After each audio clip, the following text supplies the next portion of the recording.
Morning, world. It is Thursday, February 17th. The Bulls are in first place at the All-Star break. And I'm glad to be here. What's good, y'all? It's your boy, Pat the Designer, back at it again.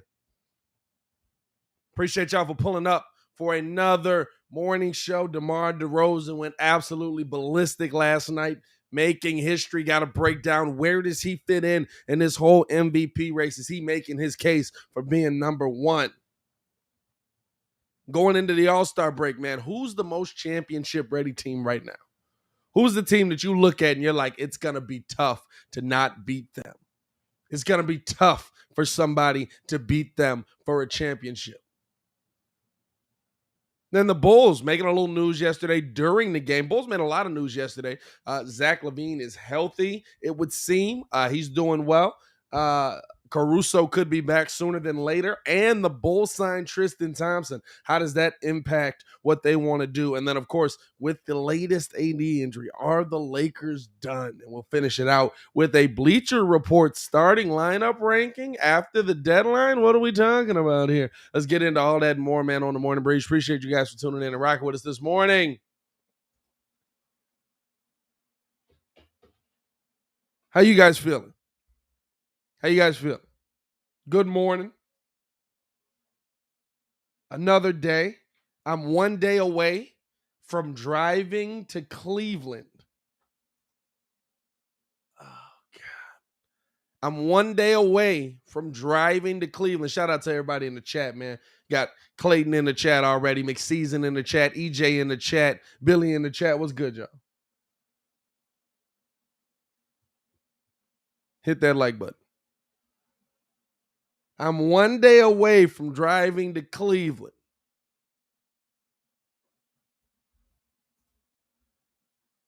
I must say, I'm trying to figure out how to be excited about a road trip.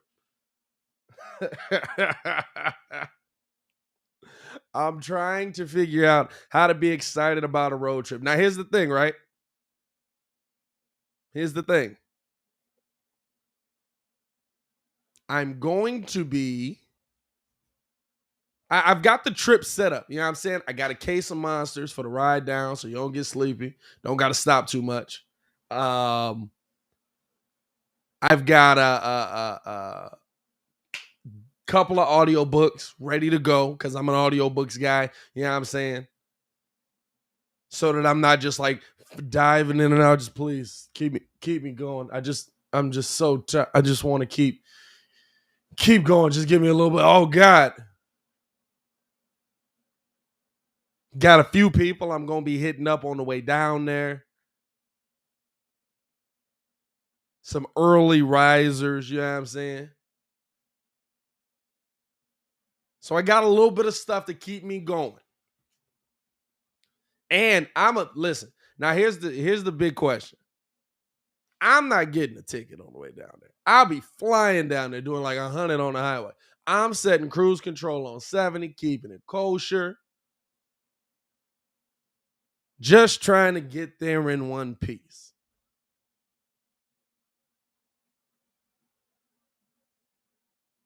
Just trying to get there in one piece, right? Got a little morning radio we'll have going as well. Probably call into a couple shows, call into Carmen and Yurko, call into listen. I'm keeping it cool.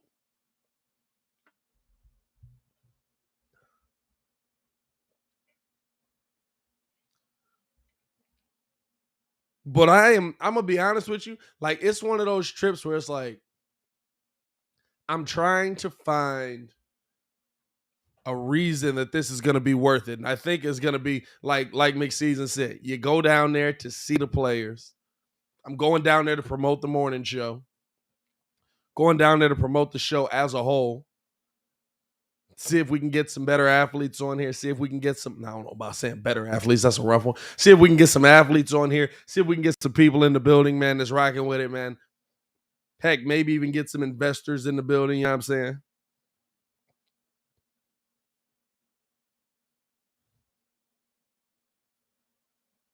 Trying to build this thing up to the next level. This is my task.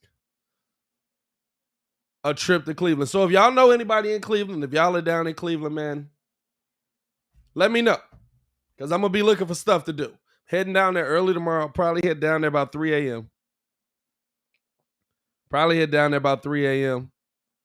Get down there about 9 a.m., 10 a.m., something like that. Actually, I got to double check that. I got to see when check-in is. Fam, I'm terrible. How are y'all on trips? I'm terrible on trips. Like packing, planning, all that stuff.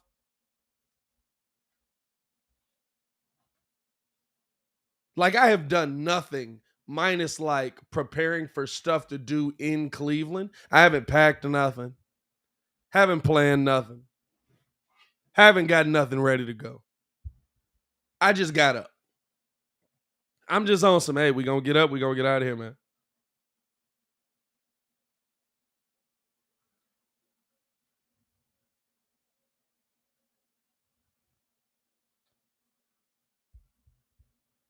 It's gonna be a fun trip. I do think that.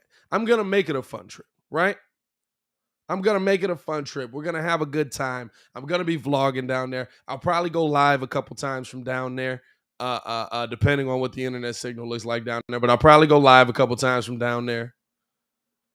You know, we'll break down some Bears stuff or some Bull stuff down there. Break down some All-Star break down there. You know what I'm saying? It's gonna be a trip, dog. It's gonna be a trip. I'm gonna have a fun time. That much I guarantee. It's just the feeling of just go. It's like, please, why do you want to do this? Why, please?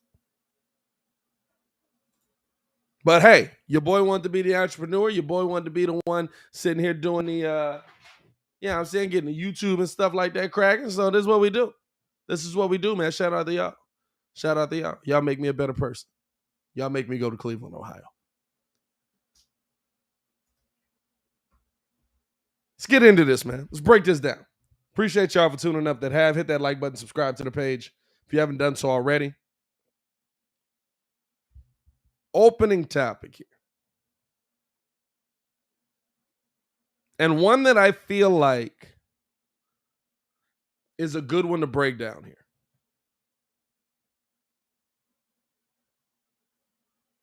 Just talking about what we're seeing.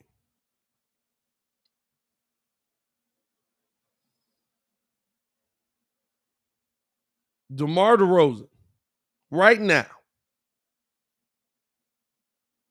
is making his case for MVP.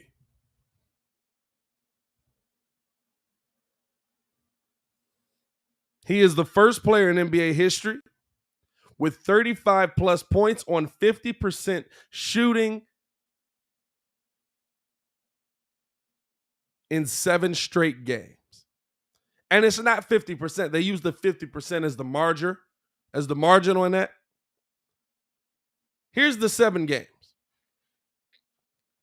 38 points on 59% field goal percentage, 40 points on 67% field goal percentage, 38 points on 50% field goal, 35 points on 64%, 36 points on 68%, 38 points on 59%, 45 points on 60%.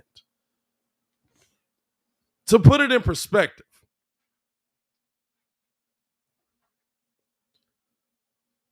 these are numbers that most guys who get numbers like this spend nothing but their time in the paint. We're talking about Shaq. We're talking about Zion Williamson. We're talking about big men. As P. Kid would say, this is a guard. And a guard that's pulling up a lot of mid-range shots. DeMar DeRozan is showing you that he's not done, that he's not washed up, that he's not what everybody said he was. He's not the worst free agency signing. And he's showing it to you on a nightly basis. And as the season's going on, he's getting better. So, question on the table.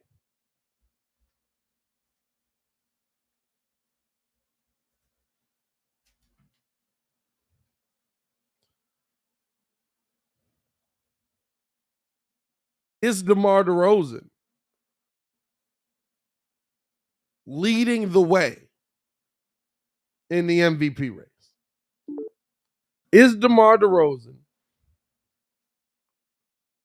leading the way in the MVP race right now? Or if he's not, where does he rank here?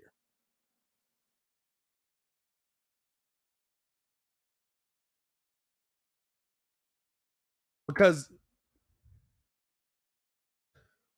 it's tough to say because it depends on what you count as your MVP, right? What would quantify somebody as your MVP? For me, it's about what your team is doing in the standings while you're doing what you're doing on the floor and the level of competition that you're playing. The Bulls have been playing tougher competition. Now, of course, the toughest competition in the league, the Bulls haven't had a great record in this season against this season. Comparatively, I guess you say. There's some teams that have fallen back in the standings that were at the top of the standings when we beat them. But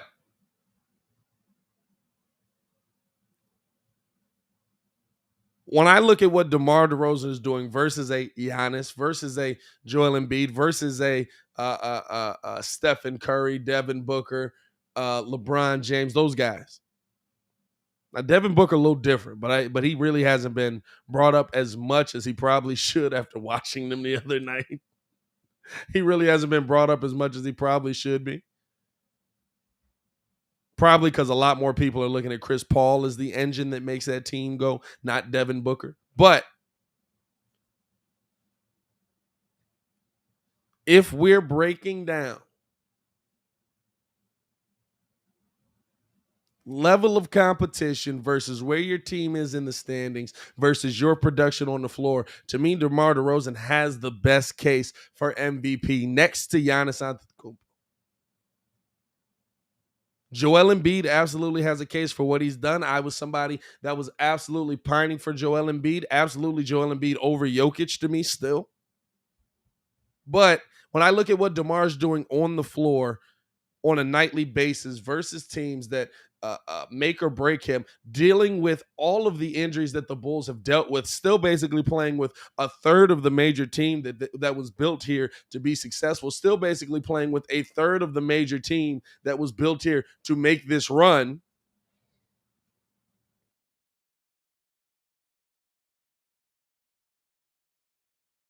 I look at DeMar DeRozan as somebody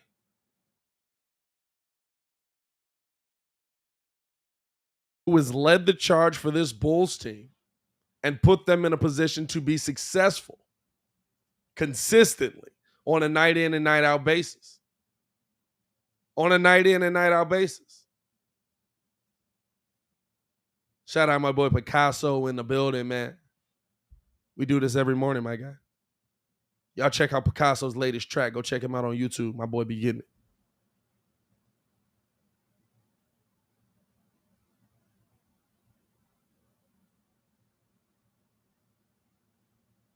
And what I say MVP is about the storyline.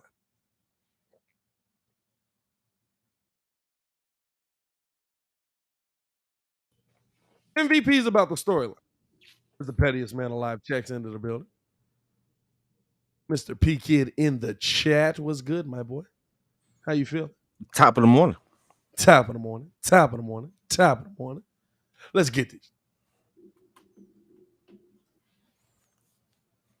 Where would you say, my guy, as you enter the chat? Have to do some checks and balances for some odd reason.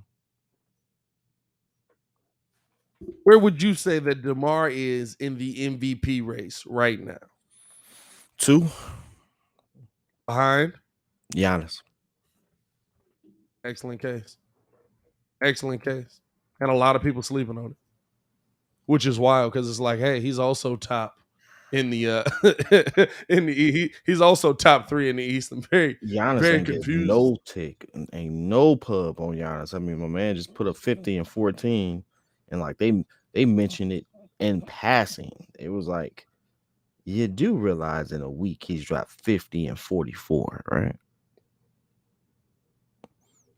Well, Is that more impressive than what DeMar is doing right now, though?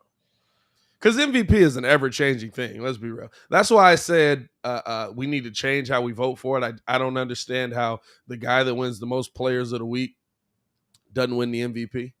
Yeah, that doesn't make sense. You know what I'm saying? It's like we need to change how we vote. Are you telling me the dude that was player of the week more times than not didn't win the MVP?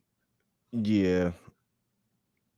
Yeah, my eyes, that don't make sense, but at the same time, I mean, Giannis is averaging 20, is nearly averaging 30 points a game, Yep. 11 rebounds, and 6 assists. Yep.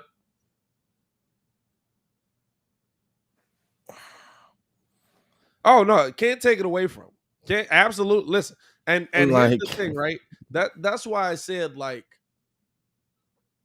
the biggest knock on, because Embiid's numbers are crazy, Jokic's numbers are crazy. The biggest knock on them right now to me is what are you doing based on where your team is at versus the players that you're playing. And a lot of people want to put Joker in there because well, he doesn't have his full slate of teammates. He doesn't have everybody who'd have been in the building. Listen, he can only pass them. He can only pass them the ball. He's still getting 15 assists a night. You know what I'm saying? Like, how many more assists is he gonna get if you got Michael Porter out there? How much are his numbers gonna change? You only get an assist when you pass the ball. You know what I'm saying? How much scores? How much are Joker's numbers gonna change? If anything, to me, with those guys on the floor, his numbers go down. By the way, heck of a game from them last night, dog. I got off the show last night and I just started watching basketball. Finished off that Lakers game last night. Finished off that what was it? The Suns game last night. That Lakers game was crazy versus Utah. That was a good game. Man, Jokic is getting busy. God dang. Jokic absolutely getting the numbers. And they got a big dub off a game-winning assist last night. There's a case for here's the thing, right? It's the MVP race. So like when Muggs start talking about the MVP race, a lot of Muggs get defensive, like you're saying the one player is trash or something like that. And it's like, no, we're talking about who's the best of the best players in the NBA right now.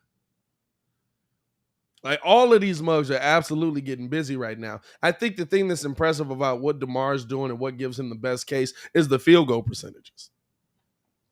And that, you know, we look at the percentages and stuff like that, but really DeMar doing a lot for the Bulls here in the recent games here. I gave you just the points and percentages, but on top of that, last night 6 rebounds, 6 assists. Game before that versus San Antonio, 3 rebounds, 7 assists. Versus OKC, 6 rebounds, 5 assists. Versus Minnesota, 6 rebounds, 6 assists. And it keeps going like that this entire run. I think that's the part that's where it's like, first of all, it's a bull. He's a bull. I want him to win MVP. I really do. It would be hot. It would be real cold. First MVP since Derrick Rose in the building. But there's no statistic that you can name that he don't have 3 people in front of him in an MVP race. You want to talk about assists? Well, Giannis is averaging the same amount of assists he is. You want to talk about rebounds? Well, that's 11 boards right there. You want to talk about points? Well, that's 30 points right there. You want to talk about field goal percentage?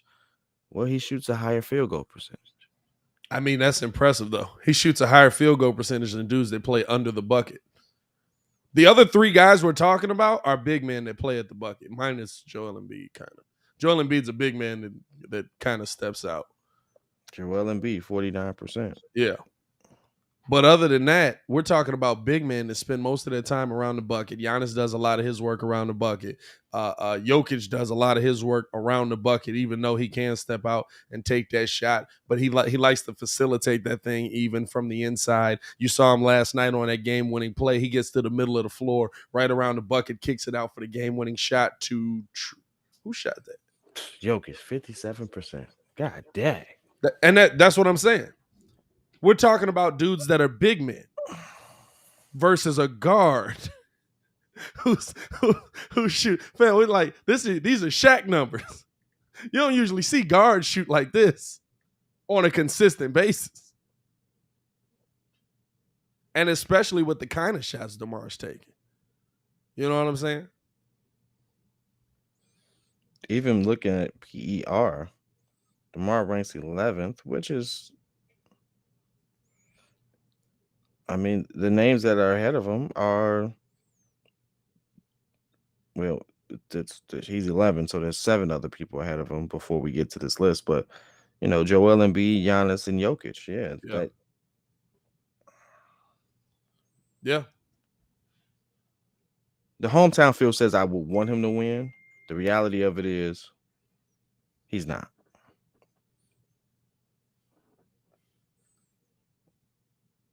That's the reality. He's not. I don't know, dog. I think there's a lot of storyline that plays into it. We've seen that a lot. That's the sad part, right? There's no real metric for MVP. There's no real metric for MVP. It's really just about how somebody feels that week, or how the writers feel. If there's a storyline behind it, then Giannis, Jokic. I'm not Jokic. I didn't name everybody else but the guy I wanted. Embiid has the best storyline. Look at what he was able to do with all the drama, head coach drama, Ben Simmons drama. Got his team top 3 in the East with no other All-Star on the team. They're not top 3 right now, are they? What, top 5? I think they 6. It's literally 2 games. They are top 5, yeah. They're 5th. Top 5 in the East. They were a top 3 team, a week ago,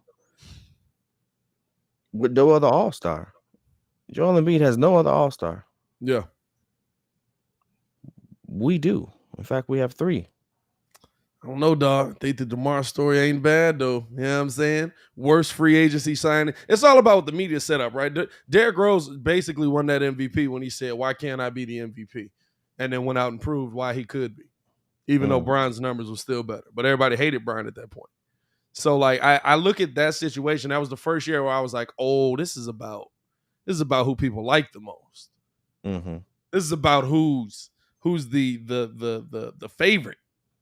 Who's the best story, along with the numbers, because the numbers do have to lead up to it. Derrick Rose numbers were crazy that season, but it was the first year where I was like, "Oh, this is about a story. This is about how people feel. This isn't about actual just what they do on the court." So to me, DeMar DeRozan got the Bulls in first place right now at the All-Star break. We'll see where we end up by the end of the season. Worst free agency signing. Dealing with a slew of injuries, lost the entire team to COVID. They did not stop winning. Lost the entire team to injury throughout the season. They did not stop winning. DeMar DeRozan being the engine that drives them. Zach LaVine kind of in and out lately in the lineups and stuff like that. I think at least right now, there's an excellent case. Now, of course, there's still 24 games left in the season. 23 games left in the season. Mm-hmm. There's a lot that can change here. But even like our rookie of the year just all of a sudden became a close race last season with Anthony Edwards and LaMelo Ball. Even though Edwards didn't play most of the season. LaMelo got injured. Yeah, LaMelo, my bad. Yeah. You know what I mean? Like, Edwards definitely should have won. Well, no. Anthony Edwards didn't start the season, right? Anthony Edwards was hurt to begin the season, I think, wasn't he? I'm not sure. If it's more about that. Because I thought they just weren't playing him as much. No, he was. I think they threw him out there right away. But I could be wrong. I may be wrong, but I doubt it. What did he play last year? Anthony Edwards, 53 games last year. That's a lot of games, though. So he missed about 30-some games. Not bad. But it's one of those where, I mean, you hate to say it like that, because it should be about just who's got the best. I mean, listen, it's about who's got the best numbers versus who's got the best thing. And I came up, I said I need some nerd from Yale to come up with an equation. I needed to be the players' point totals versus or the players' point totals times the rank of the team that they're playing times where your team is in the standings. There's your MVP. Some nerd come up with that. Because it makes no sense to me that the guy that has the best numbers doesn't win out, but also the guy that sometimes has his team in the best position in the league doesn't win out, but also the guy, like, there's no real metric for MVP. There's nothing that they consistently follow. It's, hey, what's the flavor of the month? And so I think, to me, DeMar's got a great shot at MVP. He's just got a great story, and it's Chicago. It's one of those things where ultimately we'll see how it pays out. Looking at most of these numbers, there's like 3-4 people ahead of them. Whether they're bigs or not, if you take any of these people off their team is trash. You take Giannis off of the Bucks ain't going nowhere. They're not. Yeah, but I mean, You take Jokic off of Denver, you don't have a team right now. Yeah, but that's the case for every MVP candidate. Nah, you take DeMar off right there. You have Zach LaVine. You have but you have another All-Star. There's no but other you're not in the same All-Star. position. There's no other All-Star on Embiid's team. There's no other All-Star on Giannis's team. Oh, no. He's got 2 All-Stars on his team. Okay, so we remove Giannis. There's no other All-Star on Jokic's team. Yeah, Jokic got a case for it. But I mean, they're Jokic also just got a case. Jokic technically should, from all the metrics, this shouldn't even be a question, to be honest with you. Jokic actually should get it. Like, Jokic should repeat. Just looking at all the metrics there, this dude is on every top 5 list. Yeah, I know that. You know the NBA hate doing that. This dude is everywhere. Like, the NBA hate having a repeat champion. They gave it to Giannis. Yeah, because they hated LeBron more. Hey, that second year they gave it to Giannis. Giannis absolutely deserved it, but Brown was making a case, especially at 36 years old. Which we got. Hey, listen. You got to give credit to Brown. I don't care if you like Brown or not. This man is 37 years old. I saw him rise up last night. I was like, fam, the knees just don't go at all. Like, hey, he doing his thing. Look like you're jumping better. So he's top 10 in scoring. Talk about Jokic. Jokic statistically is number 1. Jokic statistically is the go-to. But that's what I'm saying about the MVP rate. He's top 3 in defensive leaders. That's wild. That's what I'm saying about the MVP race, though, dog. We can still sit here and have a debate, have a conversation. Top 10 in assists. Yeah. He's top 2 in assists, ain't he? Nah, top 10. He's averaging 7.9. Chris Paul is averaging 10. James Harden is averaging 10 assists. Oh, good Lord, that was a good trade.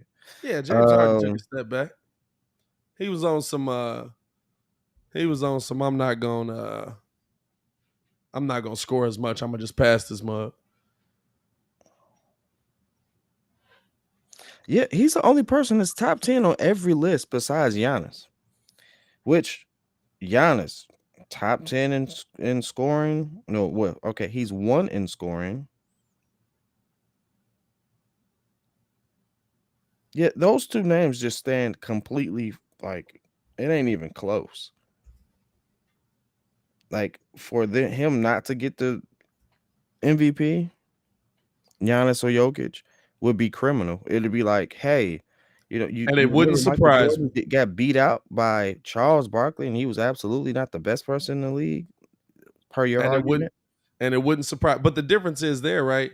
Jordan was also like one of the best teams in the NBA and winning a championship. Like that's so like for me, Giannis is the best case. Giannis is the best case to go up against DeMar.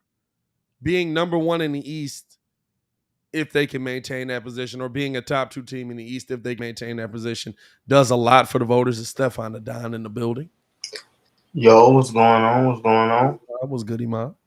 What's good? That does a lot for the voters to me. And again, right? If I'm not mistaken, how's MVP voted? Is it the writers as well? Writers, media members. Yeah, Uh, the dumbest thing in the world. the So the guys that create the narratives are the ones who pick the MVP. the crazy thing is to me, I thought you wasn't supposed to tell people who you was voting for until everything was done with, and Muggs religiously be like, well, my vote would be for this person right now. Like, you saying that loud? Yeah, that's true. I guess like you're not supposed to tell, but I mean, we don't know. Do we know who the voters are? Like, is Stephen A. Smith a voter? Stephen A. Oh, is he really? Oh, shout out to Stephen A. You got Stephen A. What's up, Clayton? You got Stephen A. I know. You ain't got to run through all 30. I think Nick Wright got a vote. I think it's Sam Smith for the Bulls. Because he been there 100 years. Yeah. I think Nick Wright got a vote. Nick Wright gets a vote? That's criminal. Good. I think that's a wasted vote every year. I think Greeny get a vote. I think John Morant has a good chance for MVP. He been voting for LeBron. John Morant has like a crazy good. I know Skip got a vote. I think the mugs that have been that long is definitely yeah. I think it's Sam Smith for the Bulls, man. Yeah. It's a interesting. John Morant has a really good chance at MVP. He won't win it. He does have a great chance. His numbers say he should be in the conversation, but he won't win it. His numbers say it. His team's record is better than ours.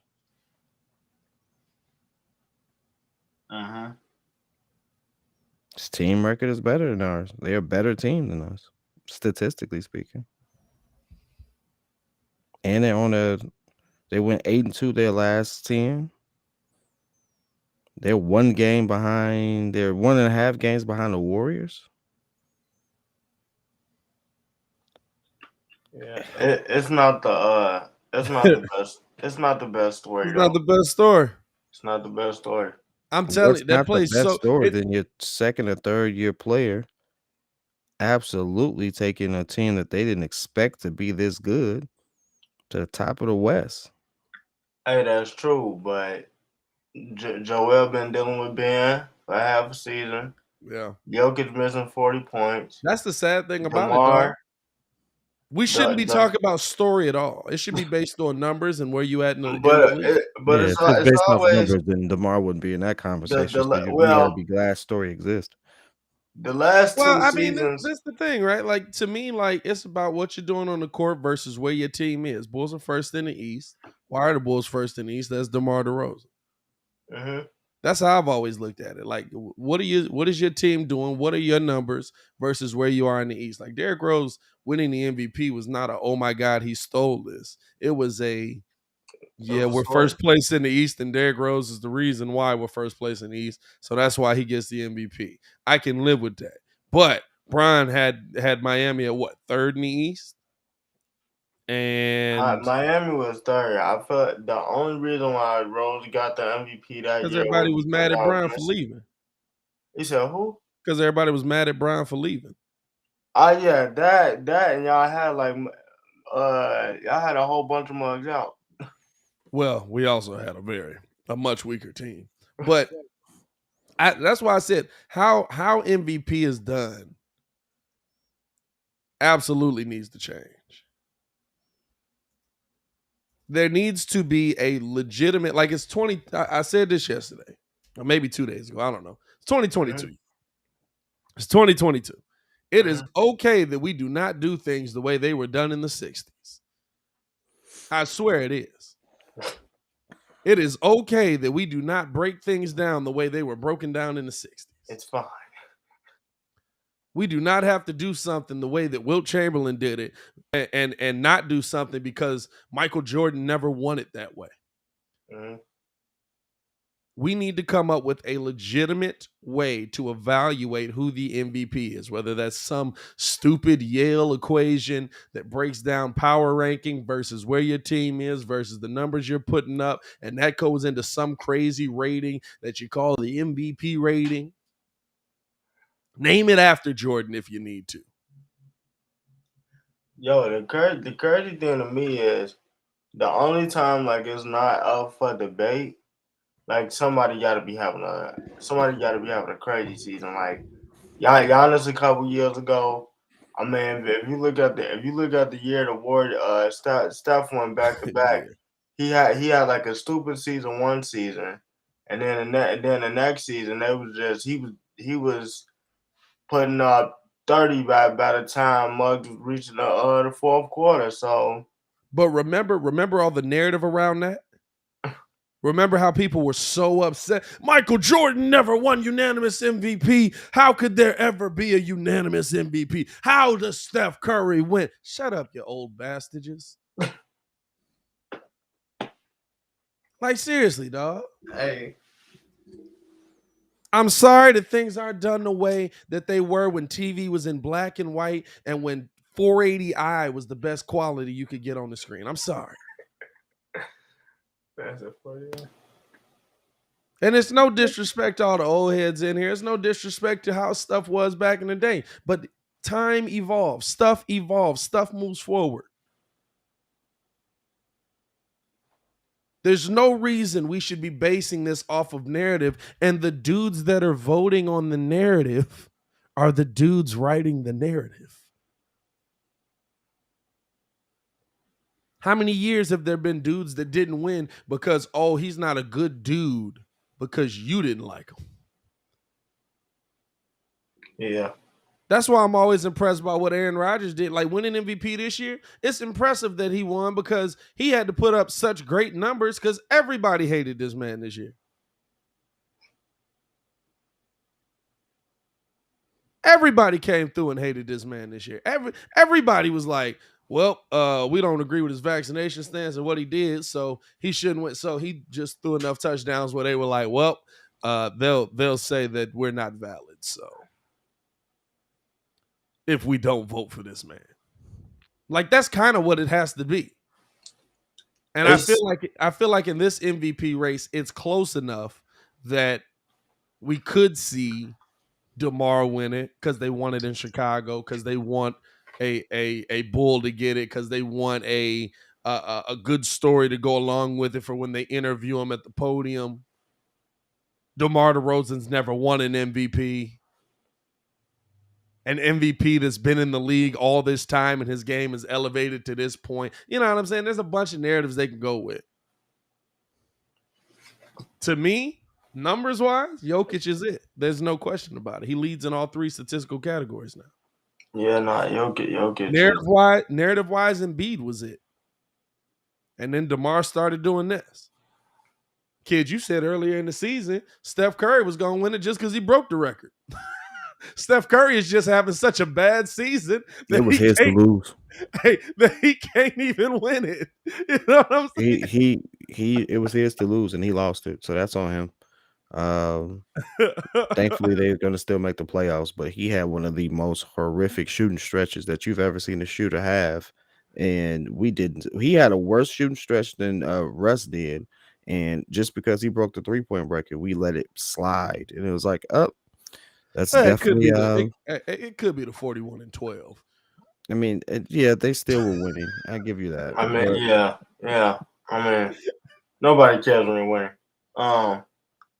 I mean, and that's true. The only other thing that I don't like, that I feel like not enough people talk about, is that media and the writers get way too many votes on stuff that they got a hand in stuff that they shouldn't have a hand in.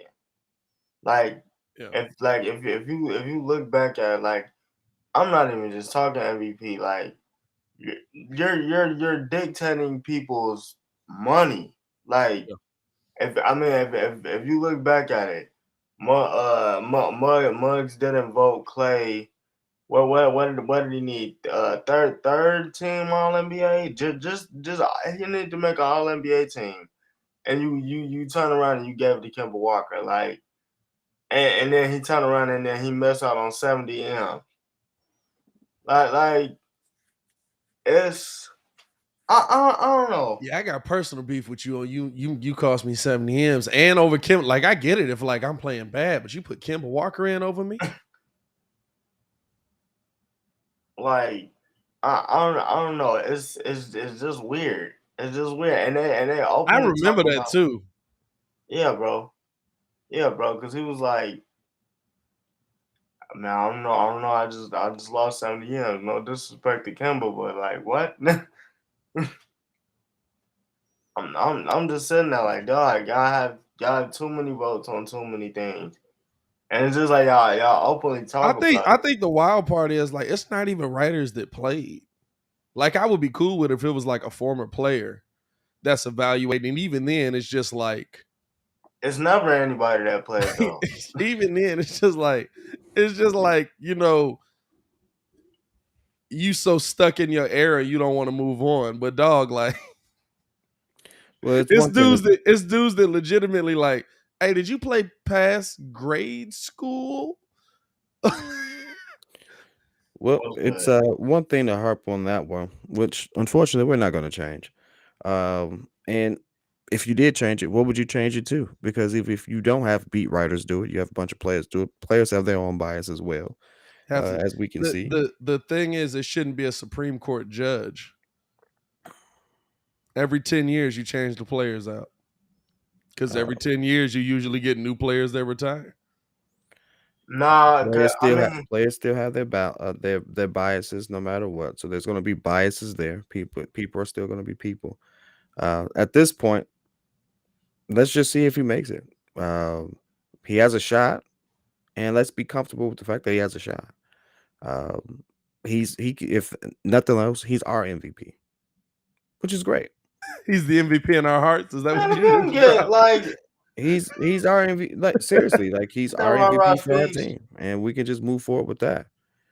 But now it's officially All-Star break. Bulls don't have another game till the 24th.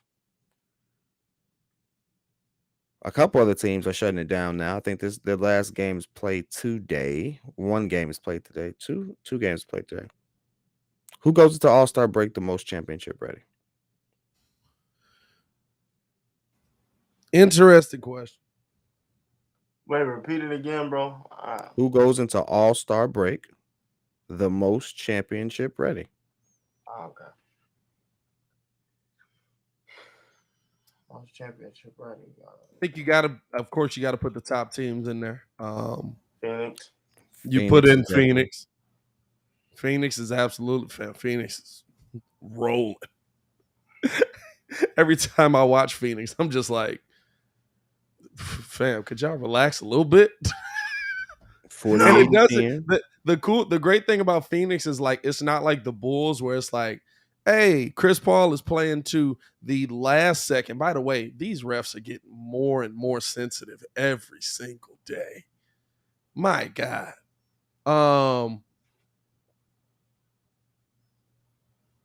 I think you got to put Phoenix in there. Golden State is going to be a candidate. To me, I know they're at the bottom of the East right now, but Brooklyn is a candidate because I think no matter what with that team, you throw KD on there, that's the ultimate Band-Aid.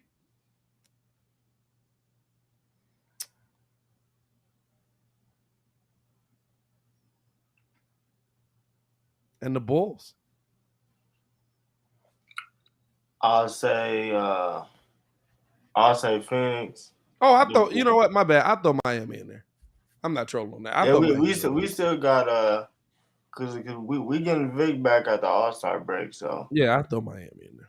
Now they might go out in the first round, but I throw them in there. Boom. I got the defending champs because they're the defending champs. Oh yeah, Milwaukee too. Because something's wrong with them. I just don't know what it is. There's nothing wrong with them. They're 2 games back. They bored. That's what's wrong with them. They bored. I think. I think when you. I think one you when you look at like the mental of a team, these teams aren't as mentally like tough as they were back in the 90s. So having these multiple seasons of like just playing and playing and playing and playing wears on them more. Mm-hmm. So I think it takes less time for them to get to that point. I think Milwaukee's bored of the regular season already. Like you top 2 at this point, you got to lose a lot. They need some guards, though. I'm not gonna lie. They are thin at the guard position because they are depleted. They just had some injuries, so they just lost. Well, they also just got rid of DiVincenzo. We just played him last night. So, but yeah, no, they're 2 games behind first place. Yeah, and they're the defending champs. I'm going to say the defending champs are the most championship ready. Phoenix Suns, who were in the finals, going to say that they were the most championship ready. They're 48-10. They lead the league in win totals right now. And then I sprinkle in ourselves as the Bulls as 3rd. I got Miami as 4th, and I got the Grizzlies as 5th. All the young guys rolling with the young guys, huh? Like serious question. Why would you put the Bulls over Miami and we beat y'all twice? Like it's just a question. Serious question. We are first in the East with literally a starting 5 injured.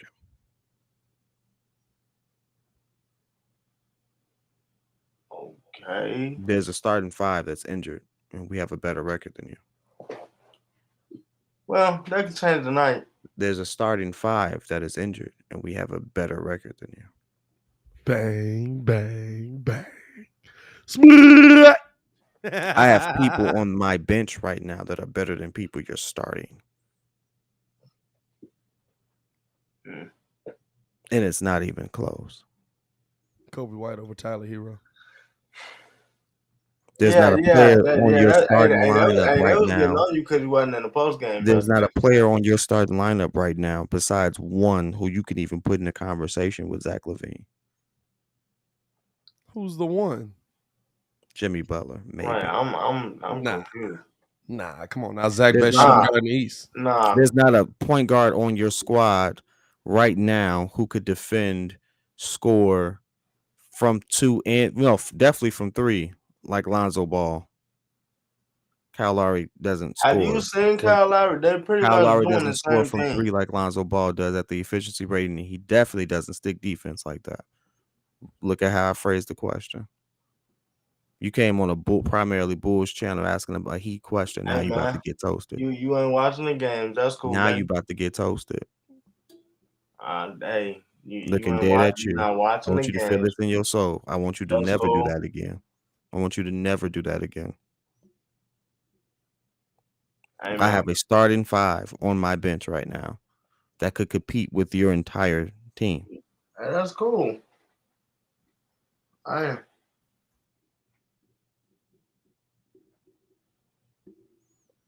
So hostile in here this morning. Alex Caruso. It's not even hostile. This is what I come for. This is what I come for. Wait. Alex Caruso could absolutely lock down your best players. Hey. I love that he don't have an answer for it. You act like we ain't got some dogs either, though. Hey, Ayo DeSumo could absolutely lock down some of your best players. Hey, you think Tyler Hero getting that shot off? You got to be crazy. Hey, Tyler better hit the gym. For everybody in the chat, man, you know when you better go find him another IG model to get him his black card back. Hey, bro. I'm Devontae Will. I think Duncan Robinson is going to get those free looks and hit that corner 3, man. Must be kidding.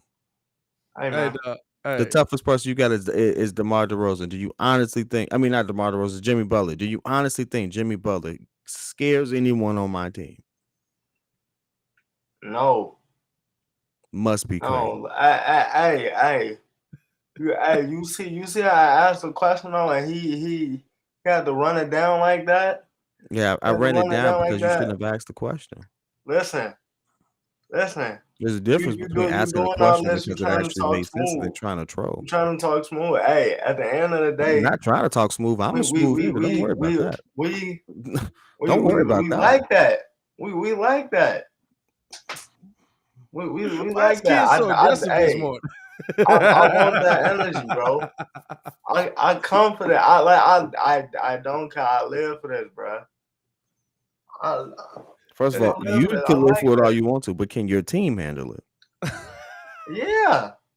Your team can't handle it. Swift first round exit. Bro, have you seen the record we had where everybody out? Hey, I'm gonna tell you this. You just better hope that you don't see Giannis again. First round. Because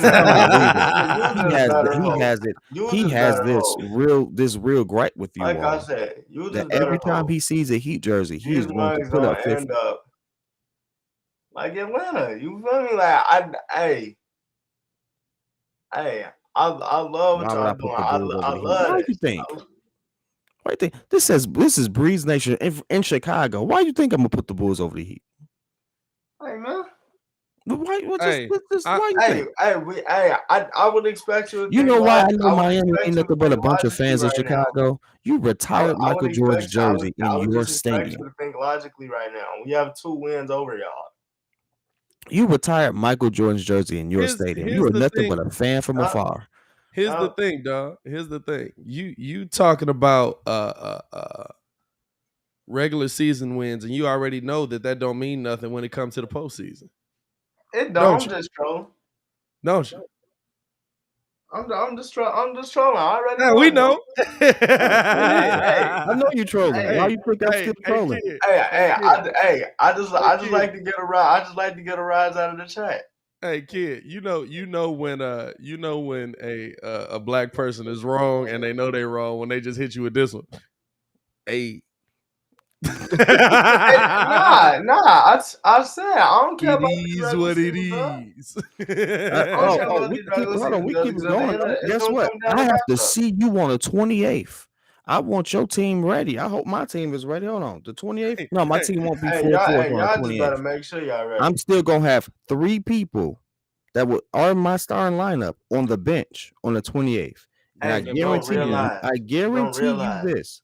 Even if we do lose that game, we were better than you in the regular season this season. What that mean? And we're going to be better than y'all in the playoffs. So we got regular season bragging rights, and we're going to be better than y'all in the playoffs. Fam, you may not even get to Jimmy us Butler in the playoffs. Actually shows up. Because you know what? Jimmy Butler is a handyman of sorts. Hey, kid. He can do a lot of different things when he needs to, but he is not a star. All right. Let's not. I don't know if I won't give him star. I won't give him superstar. He's not a superstar. He's not a superstar. He's a star. He's a star. Here's the thing right now, though. You know what I'm saying? Y'all gonna have y'all hands full anyway because you might not get to us. Don't get upset out here. Hey, if the playoffs start today, you going up against a Toronto squad that absolutely has gotten into y'all in this season. You know what I'm saying?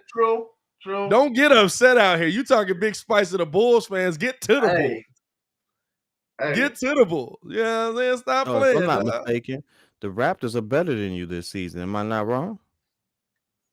Raptors have spanked y'all twice this season. Yeah, I think the Raptors have worked y'all out a couple of times. Don't worry about it.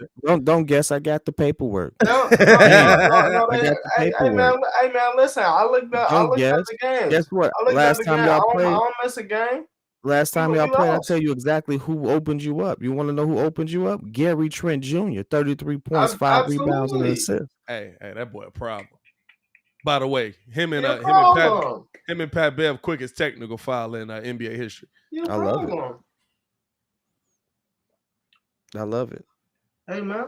Hey, all I'm saying is you Like, worried you want about to know what's funny? you worried about being better he than loves us. In the Scottie Pippen because guess what? He dropped 33 both times they beat you. Yep. Easy money. Must be done.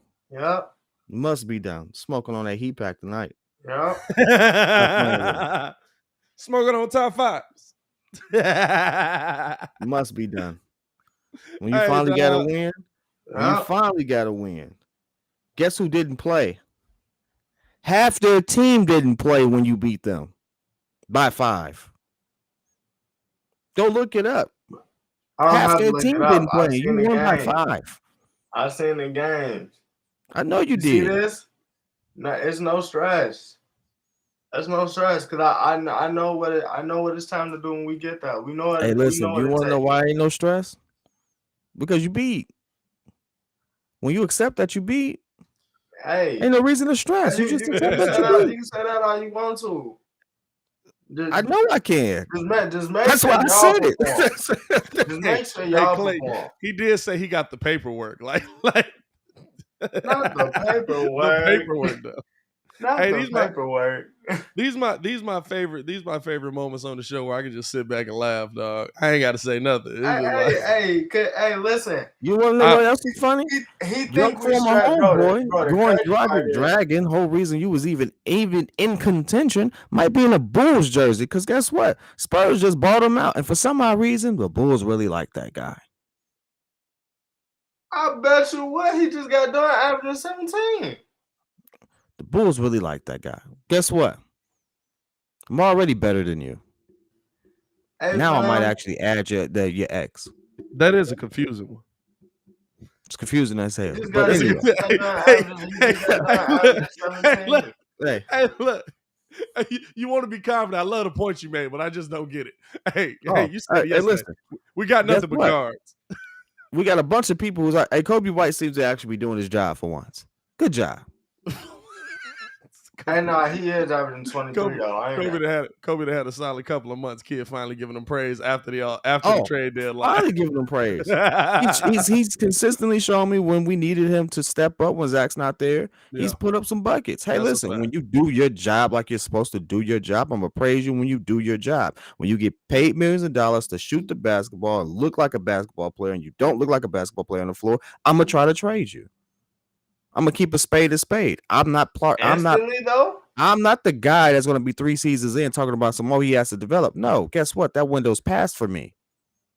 If you all don't like it, tough. And you tough. be waiting. You be Don't waiting like a season though. You be Don't waiting a like season it. though. You said what? I said you do be waiting 1 season though. Oh yeah, It'd can't be give you a quick. year. No. It'd be You quick. can't play in a year. You out of here. I waited. I gave Hey, him. Hey. You can't play in a year. You out of here. No. This was his second season, and there was rookies with no training camp that looked better than him. He's not a That's bust. no. Hear me out. Get out. There's rookies with no training camp, with no summer league. They came in the league that look better than you. As a professional, I don't care how young you are. That should hurt your pride. I'm in my second season as a professional making millions of dollars. I should not be getting outworked and look worse than rookies who just got off a college floor. That's what was happening. You all can hold his sack all you want to. That's what was happening. So you need him off my team. Anyone that sits there and says, no, that's not this. No, you're a lie. You're lying to have. But at the same time, if he that was last year, and you were holding on to that this year when he absolutely was earlier this season, he was doing the same stuff. To say he wasn't, you were lying to have. Go look at the tape. Hey, the tape when he was just coming back from shoulder surgery. See how you shoot straight off of shoulder surgery, my G. How about this? I'm not going to get in a Kobe White argument with you. We definitely not. Because guess what? He finally's doing his job. But guess what? This has been his career. Up and down. He give you a stretch, then freaking disappear. Give you a stretch, then freaking disappear. Give you a nice little stretch. Look at the numbers. Look at the numbers. From year one, you could see it. Little stretches, long stretch disappearing. Little stretches, long stretch disappearing. It happens every year. Hey, kid, just trade all the draft picks, dog. Yeah. We don't I build tell this you draft what, no trading more. them draft Hey, picks to try to win is hey, absolutely how teams are getting it done now. Hey, You just all trade want all to them hold on to draft these picks, first round dog. draft picks as if they're gonna do everything. Hey, this ain't Detroit. Hey, man, just We trade don't all them need to draft have picks, some dog. first round draft pick to put butts in the seats. We got an actual team that can actually win. You better Hey, go man. in now. Hey, just trade all them What the heck picks, is your dog. future? What the heck am I worried about a 2024 first round draft pick if I have a window that I need to be winning a championship by then? Hey, you right. That's why Brooklyn got 2 of them back. Oh, Brooklyn got 2 of them because they needed to make the thing work with James Harden. Did you see what they gave up for James Harden? 3 of those people are practically all-stars. Hey, they just want them picks for no reason, dog. You right. No, they dog. want those picks so they can be The trade fact of the pieces, matter which is is, what every analyst has said. Pat is not wrong because that was No, Pat is absolutely wrong because they the reason why they have the flex option on those things is so they can trade them. Hey, They literally already have the game plan out in the open. hey, you got it. I know I do. Don't worry about it. Hey, man. I don't take too many losing battles. Trust me. Hey, but you do realize though, in your scenario, if it fails, you are probably one of the worst. Hey, that's probably one of the worst experiments. No. Here's the problem with what you just experiment? said. If what fails, because back Ben is locked up for 3 years. KD is going to resign. Kyrie may resign as well. If what fails, and what I'm gonna be what in 3 years? No, because I'm saying so. If we take okay, because I saw you actually tweet about this. So by Pat logic, you feel me? He keep them picks, development, everything like that. By your logic, if the Rams suddenly bought in. If they lose to the Bengals, if they lose That's to a the poor Bengals, example because they didn't. The championship. You guess who won the chip before the Rams? The Bucks. What did the Bucks do? They just Same added thing. Tom Brady. Same thing. They could have put any elite QB in that situation. They would have had a good chance to win a championship. They did the same thing. Nah, they didn't. They Yes, signed they did. Tom Brady. They didn't trade for Tom Brady. No, all the other pieces they put. They stretched their cap space out. That cap is going to be obliterated in the next couple of years. NFL coaches literally saying, I don't know how they're doing it, and I don't know how far down the road they're kicking this can, but when it finally hits, this is going to be horrible. Like they did do it. You talk about the Bucks? The Bucks, yes, they did so much creative financing and got rid of so much of their future to have a competitive team around time. I don't know, man. They're going when the ish hits the fan for them, it's going to be a show. The Bucks are going to be, hey, we got a chip out of it. That's important. They got a chip out of it. What future did they get rid of? They signed Tom. They signed Gronk the minimum money. They signed AB the minimum money. They drafted Mike Evans. They did so much to get those people on that squad. Wait, I don't know how to break it down. What are you talking about? Specifically? They didn't do. None of them make any money. We would have to, but that's a whole different show. But they absolutely bet at their future. They did bet their future. At the end of the day, out of retirement, AB wasn't playing. Yeah, like they didn't get rid of nothing. What are you talking about? What are their picks? They got a first round pick. Oh no, that's the Buccaneers website. I'm just trying to see the draft picks. Don't show me the history. That's the 2021 draft. That's what I'm trying to see. I get it up. I mean, like everything they added, all the major names they added are pieces that were cut. What are their picks? 2022, they got a 27th pick in the first round. Why is this not just showing me that you did? This is the Buccaneers website. Buccaneers draft capital.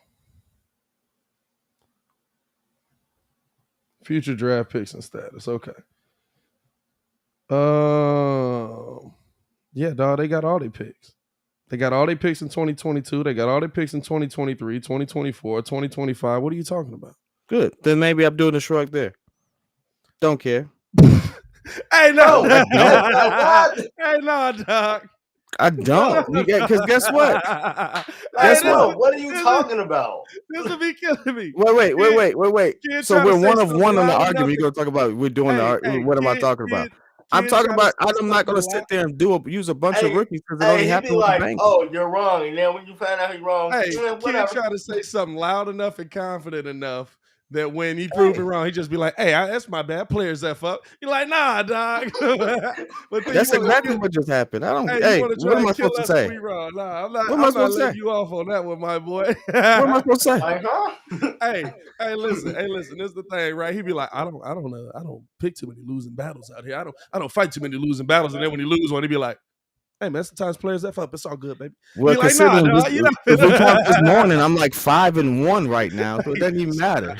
Right, you arguing with Ringo about the Miami Heat. Hey, bro. You are 0-1 against me right now, my boy. Stop playing with me. Just listen. We can find a topic to debate about. You can smoke if you want to. Find a topic. Hey, look. Hey, man. Find a topic we can debate about. Nah, You can smoke if you want to. You gotta hold that. Hey man. No, you want me to hold it because you've been getting torched for the last 30 minutes. How about that? Yeah, okay. Hey, guess what? I'm not gonna hold it. I'm getting torched when we right behind y'all. That makes perfect sense. I'm confused. What are we holding here? No, I'm not holding anything. I'm uncomfortable. Nah, you was just I'm not holding anything. Hey, he not holding nothing so much. He dropped his phone. Hey, that's a fact. Kid is a little more angry this morning. You know what I'm saying? He ain't had breakfast. Yeah, he ain't had breakfast. Hey, I'm not gonna lie to you. He got up 30 minutes before his normal alarm go off today. You know what I'm saying? So he not feeling it. You know what I mean? Kid going a little hard this morning. You know what I'm saying? Kid going a little hard. Hey man, we appreciate y'all for tuning in, man. We hope we entertaining y'all at a minimum this morning, man. We got 73 in the building, 39 likes. Hit that like button, subscribe to the page, man. We do this Monday through Friday every week. We ain't missed the day yet. Well, we have actually. No, when I didn't have no voice, we missed that day. I can't make that claim on this show. I mean, looking at the rest of the NBA.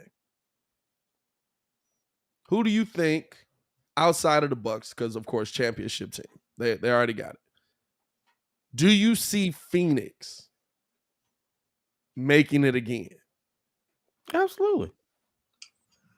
It's very possible if the Warriors don't have Draymond Green, it's very possible they are getting reinforcements back and Wiseman and yeah, he just got cleared to I forget who else. I mean, they are getting reinforcements back, but the offense looks different when he's not when he's not in. So hopefully he comes back. I mean, if everybody's healthy by the time they get to the playoffs, then I still got the Warriors coming out. I still got the Warriors coming out of the West, but absolutely, if Draymond isn't there, I do give Phoenix a shot. Main reason is because of Mikal Bridges. I feel like he does a lot, and Aiden is absolutely. Even though I feel like the numbers don't say that Aiden is absolutely balling, because I don't just want to put all the focus on CP and Devin. Yeah, that's usually where the focus goes. But Aiden is absolutely balling, and the fact that they went out and got JaVale McGee, I can definitely say that they got a good shot to do it. But it all depends on Draymond's health. Yeah, I kind of agree with you there. Like Draymond does so much for this team that it will never go on paper, which is why he'll probably be in the Hall of Fame. If you look at his numbers, you would be like, why is Draymond a Hall of Famer? And then you look at his actual impact on the game. I can't evaluate what Wiseman's going to be because he hasn't been there.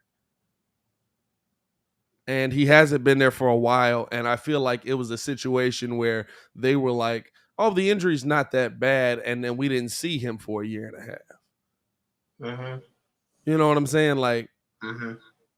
so I think the biggest thing that the Bulls or the Warriors have to look at is, are they going to consistently have that big man there? And can you beat Phoenix without that legit big man in there in a 7-game series? DeAndre Ayton matters in a 7-game series.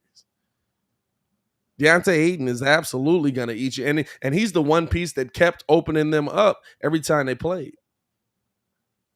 You know, Book's going to do what he does. Okay, that's negated by Steph. CP3 is going to do what he does. Okay, that's negated by Clay. Draymond is a difference maker in that whole situation. But then what do you have at the big man situation to combat what DeAndre Ayton can do? And right now, they don't have nothing. We talking about Kevon Looney? That's a bad day. That's a bad series. Yeah. It's going to be a long series. Or a short Kevon series. Looney and Bielitsa. Yeah. Yeah, no. Yeah, you in trouble. Yeah, I don't know. And the weird part about it is, I mean, what you could say about Draymond, you could absolutely say about Mikal, because Mikal's always on everybody's best player. Yeah. And like he's not gonna lie, he's not gonna lock him up all the time. He's not. Because that's usually not how it works. But I've seen him make a stuff work. I've seen him make all these players work for their shots. So it's like by the time like he really goes underneath the radar, and I feel like he's one of the main reasons why. I mean, they definitely got a shot to go back. And the thing is, I feel like the bench has somewhat improved this year. And Chris Paul actually spoke to that when he was on the JJ Redick podcast. He said, when me and Devin go out, like we fully expect to be like up. By the time we get back into the game, it like if not by 10, like we totally expect to be up by like, you know, at least 15. Or them to at least be holding us at a decent pace by the time me and Devin get back into the game. So you can see that everybody totally bought in. And that's another thing I would actually give Phoenix over the Warriors is because Clay's coming back, so they're kind of integrating these new pieces. Like Looney hasn't been in there with Clay a lot. Not Kuminga. Wiseman hasn't played with Clay a lot. So it's just kind of stuff that they still got to kind of integrate, but it's just like the boys. It's just a matter of them getting healthy. Now here's playing devil's advocate, right? Every championship run they've had, we've said that same thing. Does it matter? Every championship run the Warriors have had, we've said they lack size on the interior. I guess minus JaVale McGee being there. They lack size on the interior. They lack skill at the big man position. They're going to get beat by better big men, and they never do. Does it matter? Are the Warriors now? This is not the Warriors of old. This is the old Warriors. Do they have enough firepower at all these other positions, especially with how Wiggins is playing this year, how Poole is playing this year, how adding back in how hopefully Wiseman's able to play this year, that it's not gonna matter whether they have a oh my god talented big man going up against the Phoenix Suns.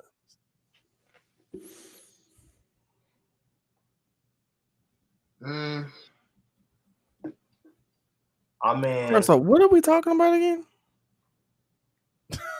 Who has the best chance to this come man out of was the on West? phone the whole time. Man, this man ain't paid attention to a word nobody was saying. No, I did. I was looking at Mikal Bridges' defensive rating. I was like, I didn't know it was that high. Oh no, Mikal Bridges is a clown. Mikal Bridges is a clown. Yeah, I didn't know it was that high. Yeah, I was about to say like I don't know about that, but no, it's pretty freaking high. Hey, No, man. okay. Mikal Bridges is a problem. What can I say? Hey, with stuff I don't know about, you know what I do? I look it up. When I look it up, guess what? Then I can have a take.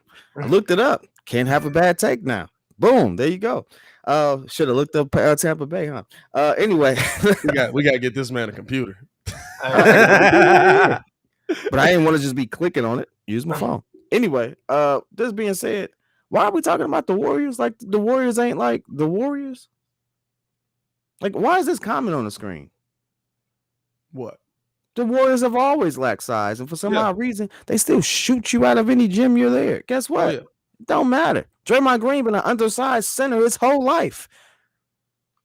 Still defensive player of the year. The issue is right now though, he not there. No, he's going to be back after All-Star break. The report just came out.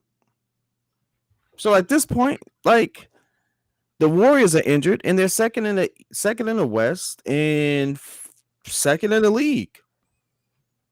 Hey man, that'll be wild. That'll be wild. First off, I want to say this. Nobody would notice. I want to say this. Stephen A. absolutely be trying to get with Molly if they ain't already happened. I'm just saying. I'm just saying. He definitely be trying to get with Diggs. He think I will be noticing, but we all be noticing. I see you, Stephen A. I see you. With that being said, the Warriors are gonna be fine. Like, honestly, well, it's really who has the best chances of making it to the championship? It's Suns, Warriors. Who's the top 6 teams in the league? Those guys. Top 6 teams in the league. Those guys have the best chance. Yeah. Why? Because they're the top 6 teams in the freaking league. Well, I mean, Brooklyn's not top 6. Guess what? I said top 6 teams. When we said best teams who are championship ready, I didn't say Brooklyn at all. Yeah. Why? Because they're not ready yet. I didn't say Philly either. Why? Because I don't know if that James Harden thing gonna work. You gotta show and prove to me, baby. I don't know what's going on with that. Y'all holding at first James Harden was better than Kobe Bryant at one year. Then on another year, Joel Embiid, the most dominant big man since Shaq. You know, which take we going with? You know, now this is the dynamic duo. This is the best tandem since Kobe and Shaq. That one I'll agree with though. No, I don't like that. I don't like that last narrative. But the most dominant big man since Shaq, I'll agree with that one.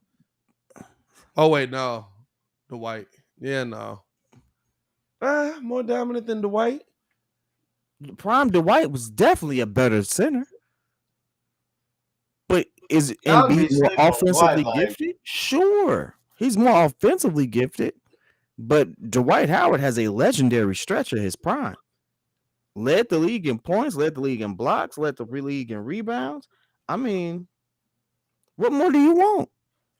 What more do you want from me? No, I mean, Tyrese face, baby. What are we doing? Like, what are we doing? What are we doing?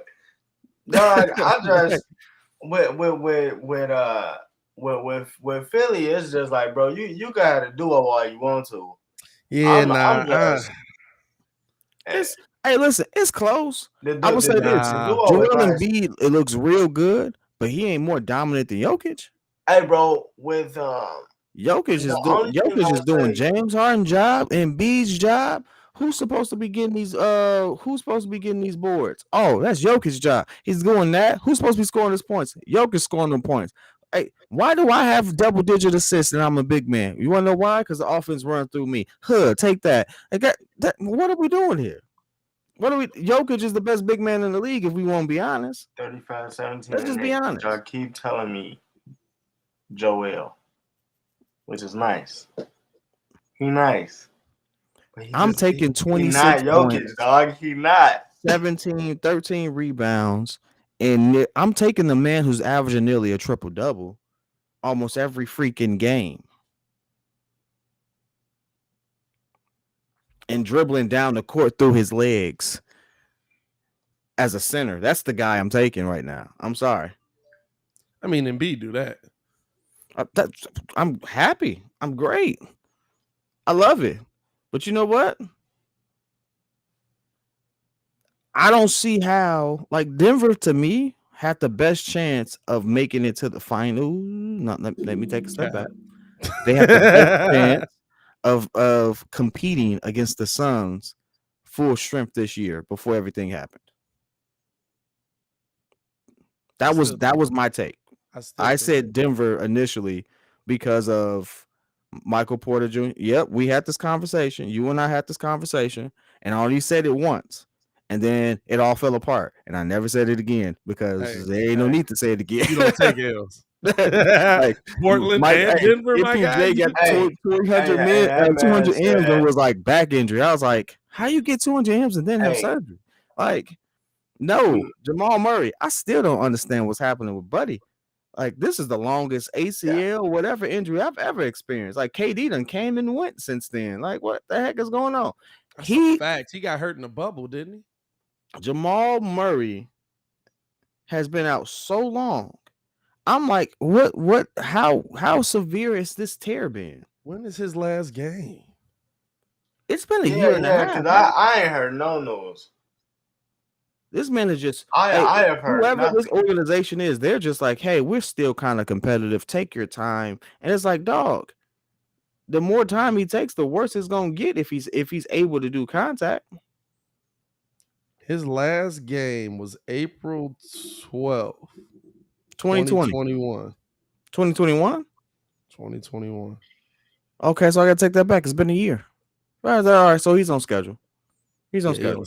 I thought it just feel longer. It do feel longer, but I feel like a whole lot longer. I think Murray had an injury last season as well that kept him out for a good amount of time. Then he came back. That's on me. I thought it was 2020. Yeah, that's on me. That Murray is but still, man, it don't feel like it's just been 11 months though, dog. No, because remember I think he came back just for the playoffs. I think he was out a good chunk of last season as well. He was out because remember his pops was training him. Yeah, I think he was out for a good chunk. Listen, Jamal Murray is only known for two things right now: dropping them 50 points in the bubble against what's the name, and then leaking his own sex tape. Oh, I didn't see that. Oh God, bro, what? Yo, that was the only thing he was known for. Hey, Ringo, I got it. Hey, Ringo, I got it. Don't even worry about it. Hey, what? That's what he was known for. Look it up. Don't look at me. But hey, frame it right there. It ain't my fault. I didn't leak it. Ask that man. I don't care. I do not care. Where you getting this information from, bro? What are you talking to? What's your Google search look like? Oh, listen, if you look at my Google search, you're gonna be surprised. It's gonna be surprised. Oh God. All right, dog. Oh no, I can share it on TV. It's just weird.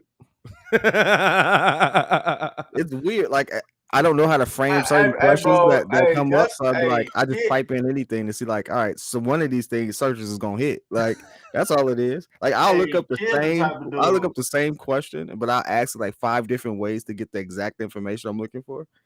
That's all. Hey, kid, the type of brother.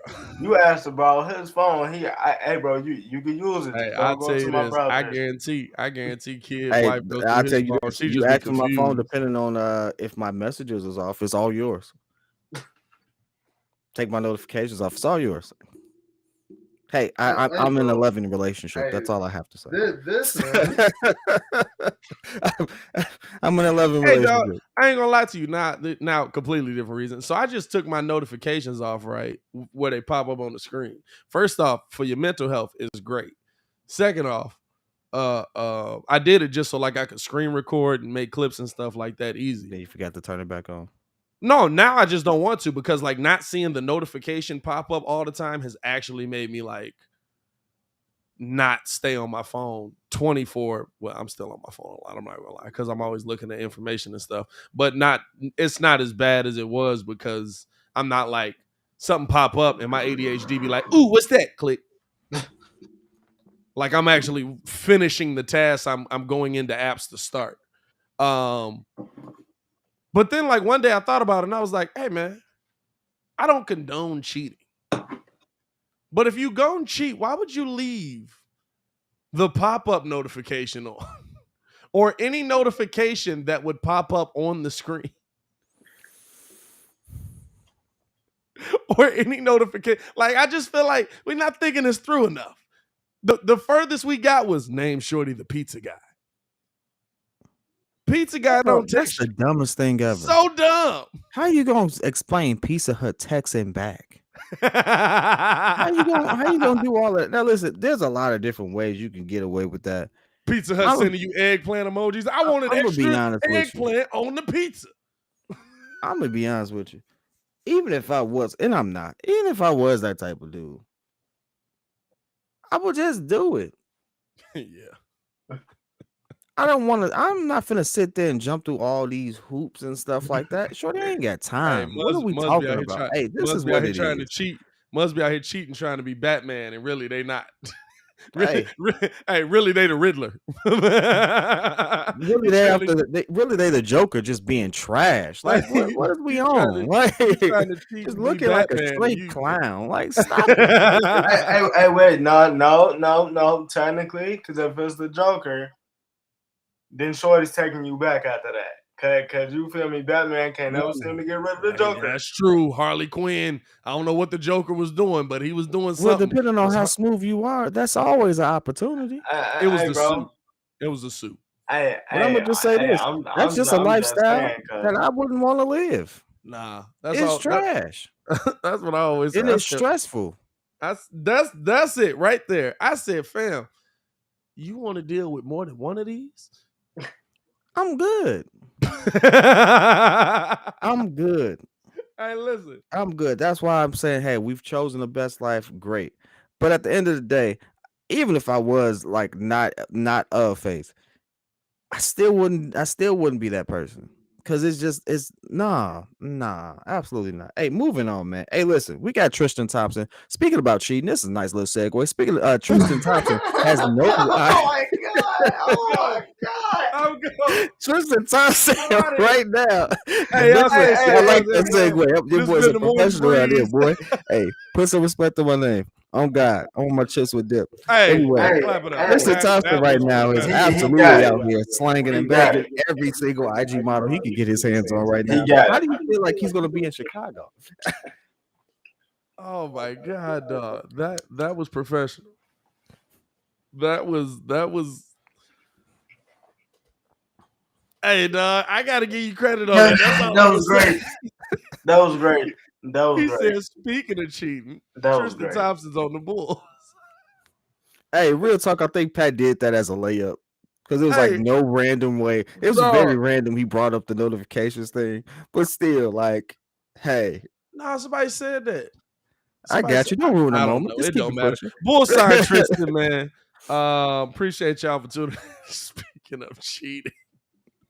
But I mean, hey, listen. Tristan Thompson, man. How does that impact the team? How does that impact what the Bulls are doing coming into the All-Star break? How long is it going to take him to work his way into the system?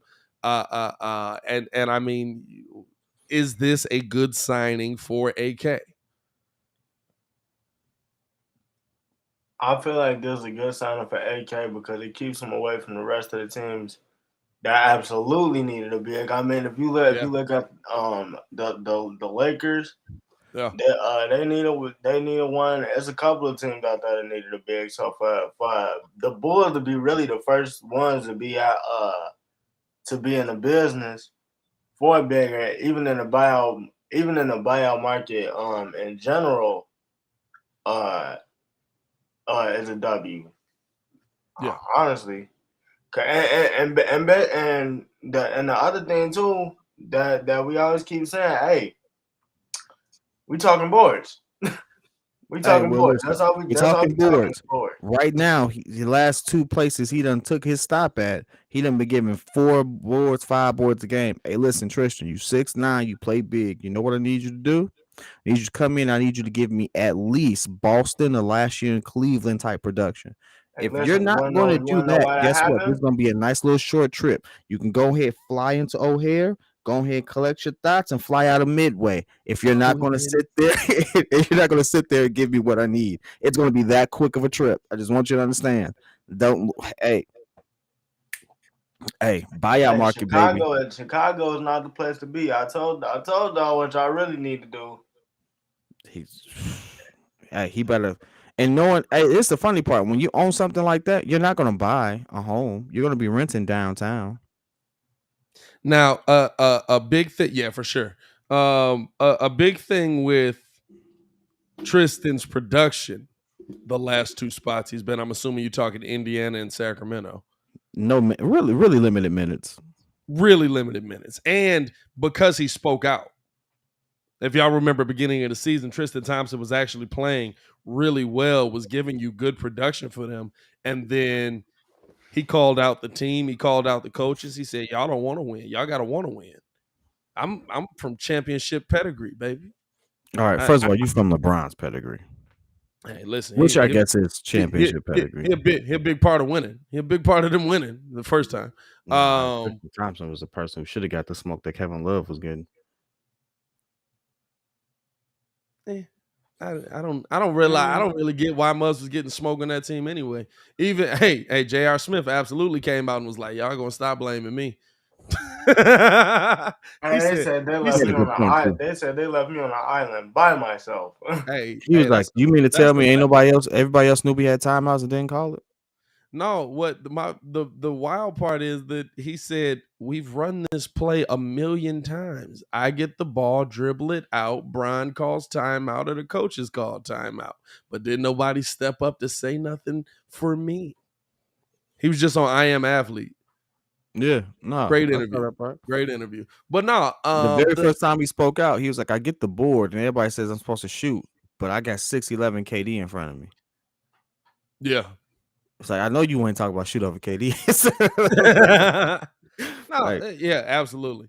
No, I feel like Tristan's a good pickup for the Bulls here.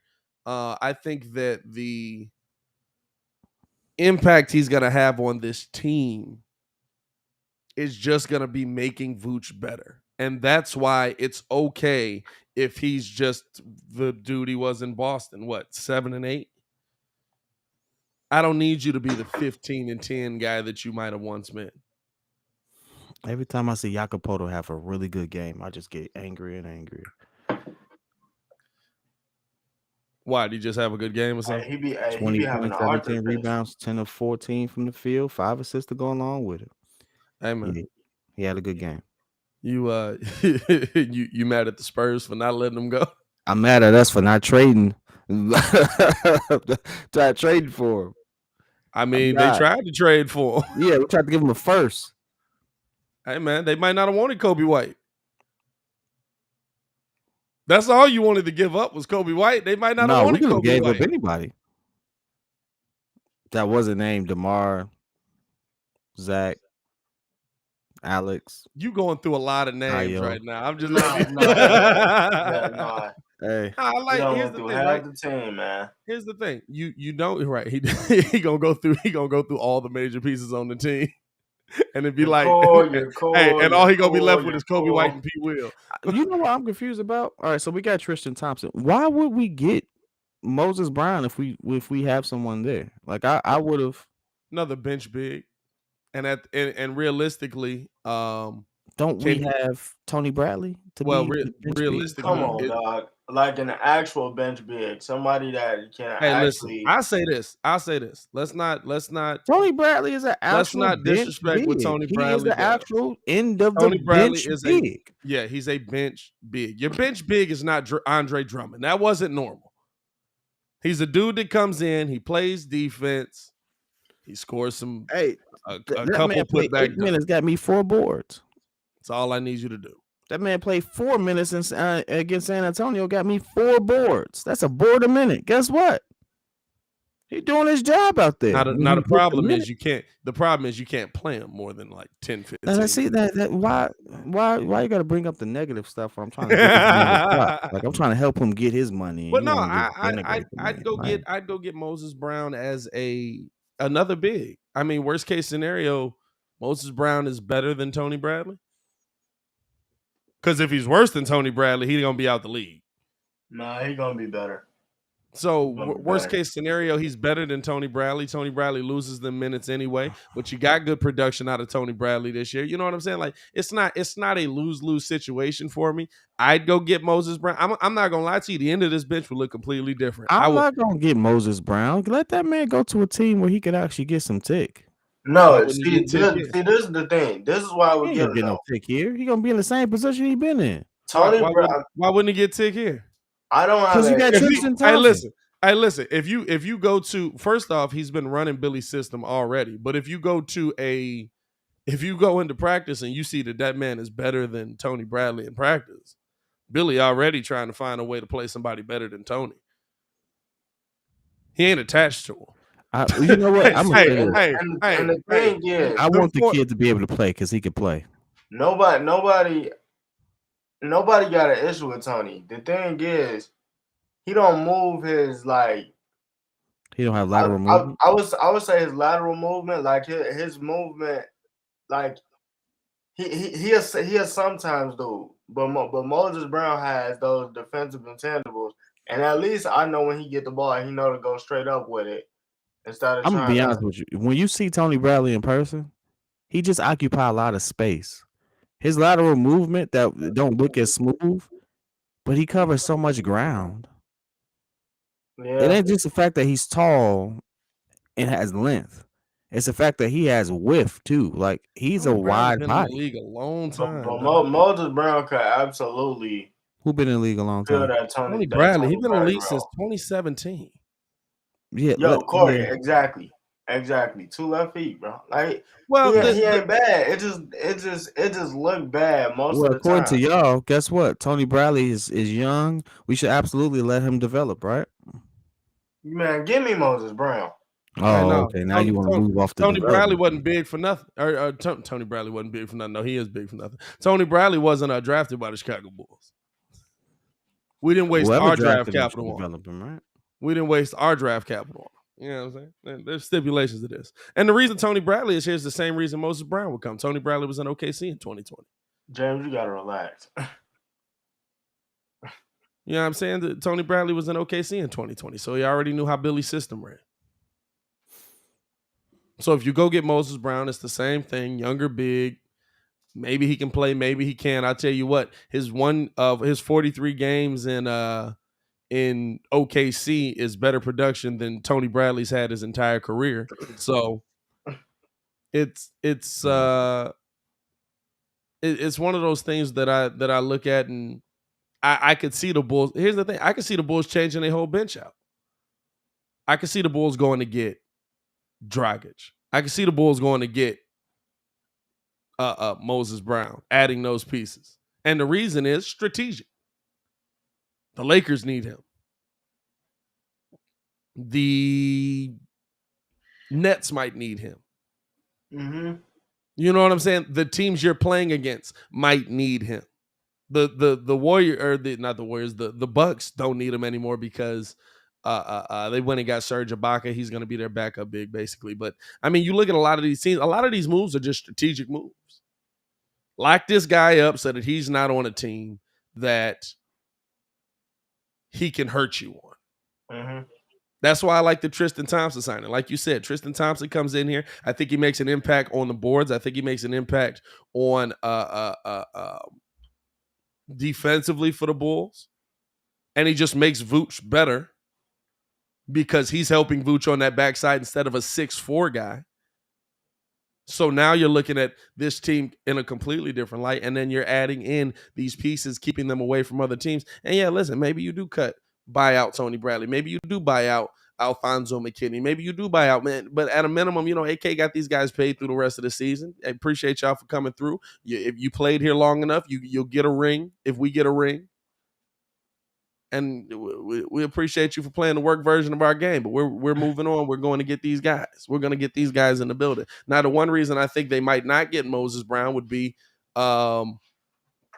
just because they're so interested in Mitchell Robinson, and I believe he's a free agent after this season. Yeah, I wouldn't. Yeah, he absolutely is. So you might not get him just because you sign him in here, you might be like, oh, we got the potential in the building. Maybe we hold on to this guy, or we go get Mitchell Robinson, who we already know can play and protect the paint. Now the thing about Mitchell Robinson is he be hurt. that man be hurt. Robinson do be hurt. A lot. Robinson definitely be hurt. I wouldn't mind Robin Lopez 6'2", 6'6", Jamal asked. What about Robin Lopez as a backup? I don't mind Robin Lopez as a backup. Go get him, sure. I mean, we love Rolo because he was here during the bad years, so we had to find somebody we liked. Rolo was kind of that guy. And we like guys to be rewarded. You know what I'm saying? We like guys to get the reward of, hey, you were here when we were bad. Now you're here when we're good, and we appreciate you. We want you to know that. But Rolo's not doing nothing crazy. Rolo's averaging a solid 3 boards right now, 7 points, not playing a ton. His last season when he was playing a ton out in Washington, 19 minutes a game, 9 points, 3 rebounds. You know what I'm saying? Like, okay. He's a nice guy. We just want Muzz to feel good about being here. That's all it is. And if I'm gonna take a shot on a guy, I'd rather go get a Moses Brown. Do we like Tyreek Evans? Nah, I'm okay. No. I got my wing defenders. That's all Tyreek is at this point. I got my wing defenders. I got Alex Caruso. I got Lonzo Ball, even though he's a point guard. I got P. Will coming back. Yeah, it's really no need for him, to be honest. I'm cool on it. I mean the Bulls legit. Once they get everybody back, I mean, they'll be ready to go. Yeah, and that's why I'm not worried about it. That's why I'm not worried about it. I'm not upset about what's happening with the Bulls. I wasn't upset at the trade deadline. Bulls fans, we need to live in the moment and look at the big picture. Be excited that your team is here. When it comes to the big picture, how is this team going to fare? They're still first place in the Eastern Conference. Still. Hey, man, we've been first place in the Eastern Conference a lot longer than y'all. Right. We got weeks under our belt here. We've been switching this for a minute now. Hey dog, we got weeks under our belt here, my boy. Y'all get first place for a couple days. Y'all get first place for a couple days, and then y'all give it up to 4-5 different teams. We didn't have weeks, bro. Y'all no. What weeks have you had, fam? Y'all have lost first place to us multiple times in the last 3 weeks. Hey man. Multiple times in the last 3 weeks. Hey man, we ain't tripping, man. You know what I'm saying? Like, come on now. But nah. Bulls pretty much got everything. I'm not really tripping. Tristan is definitely gonna help. Yeah. How much?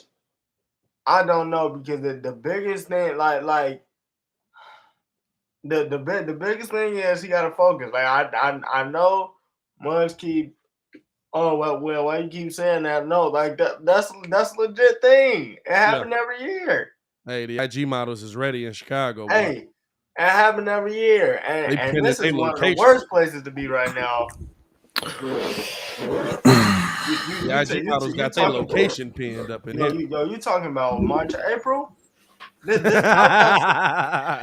March, April is pop-out season for the IG models. Hey, Tristan gonna see summertime Chicago, and he ain't never leaving.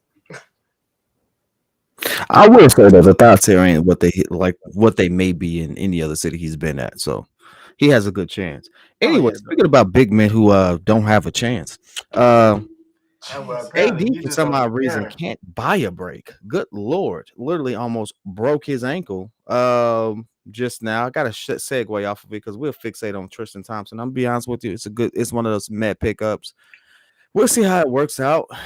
There's more questions about what happens to him off the court than on the court. So let's figure that part out first and go from there. Great. I'm glad we had that conversation. With AD's latest injury, though, are the Lakers done? We got to keep it pushing. What you on today? I don't got time, but it's right. Like, man, shows up kind of on time to one episode. I'm doing my job, man. My job is to keep things pushing. All right. You like the segue. Anyway, are the Lakers done without AD?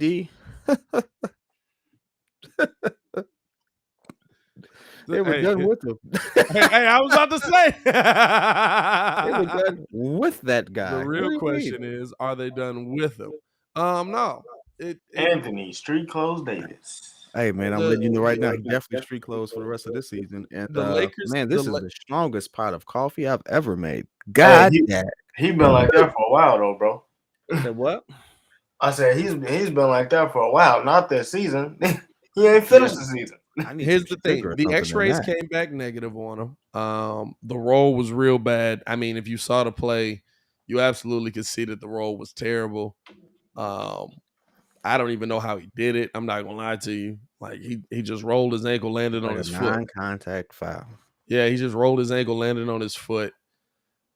I mean, at this point, I'm not even so much are the Lakers done. I think without AD, they have zero shot at even being a playoff team. Just based on how they're playing. I think the better question is, are we getting to the point where we need to start asking ourselves, when is AD going to retire? God dang. No. What? A lot of injuries in a row, dog. Bro. A lot of injuries in a row. But we're talking about, you know how banged up he's been? He's never had a full season. He's never had even close to a full season. His entire career has been injury filled. Him and Joel Embiid in the same boat. That's cool. No, Joel ain't played. The closest he's had 2 seasons in New Orleans, he has 75 games. But since the injury bug has really gotten a hold of him, 56, 62, 36, 37. Joel Embiid ain't never played more than 65 games. Never. I mean, I get you, but he's also been there for his playoff runs. He got injured. Plus, you gotta remember. He get injured last year in his playoff run. He get injured the year before in his playoff run. He did tear his meniscus. He's played through it, but he tore his meniscus.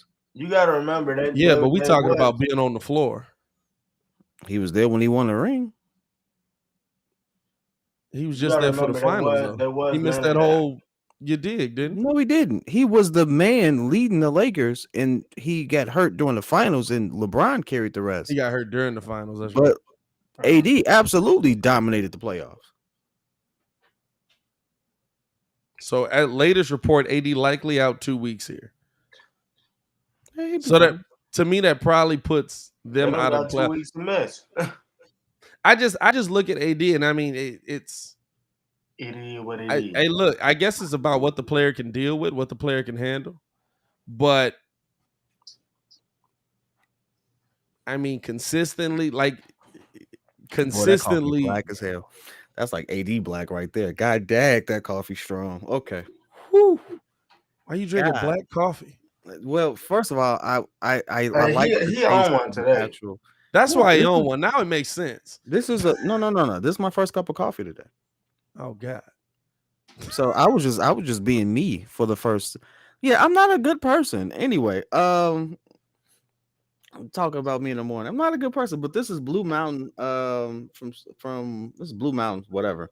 Well, that sounds like you add vodka to it. And it's pretty well. Listen, probably wouldn't be a bad idea. Yep. So this is my first cup of coffee, and I'm just like, hey, now I'm wired. Now we can go. Y'all want to go? Let's go. I mean, what we got to go about? Just as long as you pick your fights back, right? That's all. Hey, you have been picking terrible fights today. I don't know what you're talking about. I lost one. You was about going a whole rant about AD missing the playoffs as if he didn't dominate the playoffs and win the ring. Hey, the one thing That wasn't a fight, I though. do gotta say about Joel Embiid though, the Sixers was managing his games. Cause he was playing, but they had him on like a game restriction. Like game restriction. They would sit him So out seconds of back-to-back, stuff like that. yeah. Which means No, he that's wasn't true. available. Which means he was Huh? in what? You said You said what? what, bro? Which means he wasn't available for the time at times. Which means he was sitting there in what? Was he in gym clothes or street clothes? Yeah, but he wasn't. So in all actuality, street clothes should be Embiid's nickname because he ain't never played a full season. Like he's literally never done it. I mean, He ain't even got close. Neither is Anthony Davis. Neither is Anthony Davis has 2 seasons where he played 75 games. 75 games. Joel Embiid at best played 80% of a season. Played 64 games. Roughly 80%. Yeah. Yeah, sports Hey, stats. man, He has never played a full season. Which is this is the thing. It's not surprising. Like we say that like players play 82 games anymore.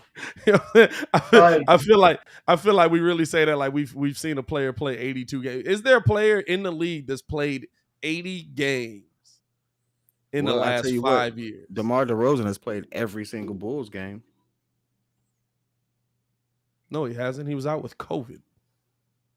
He has 55 games played. How? He was out with COVID. So he hasn't played every Bulls game. So he's missed 3 games. There's no way. He missed 3 games then. Yeah, I could have sworn he was out with COVID. He was out the full 2 weeks. He missed 2 games because he got 55 on the record.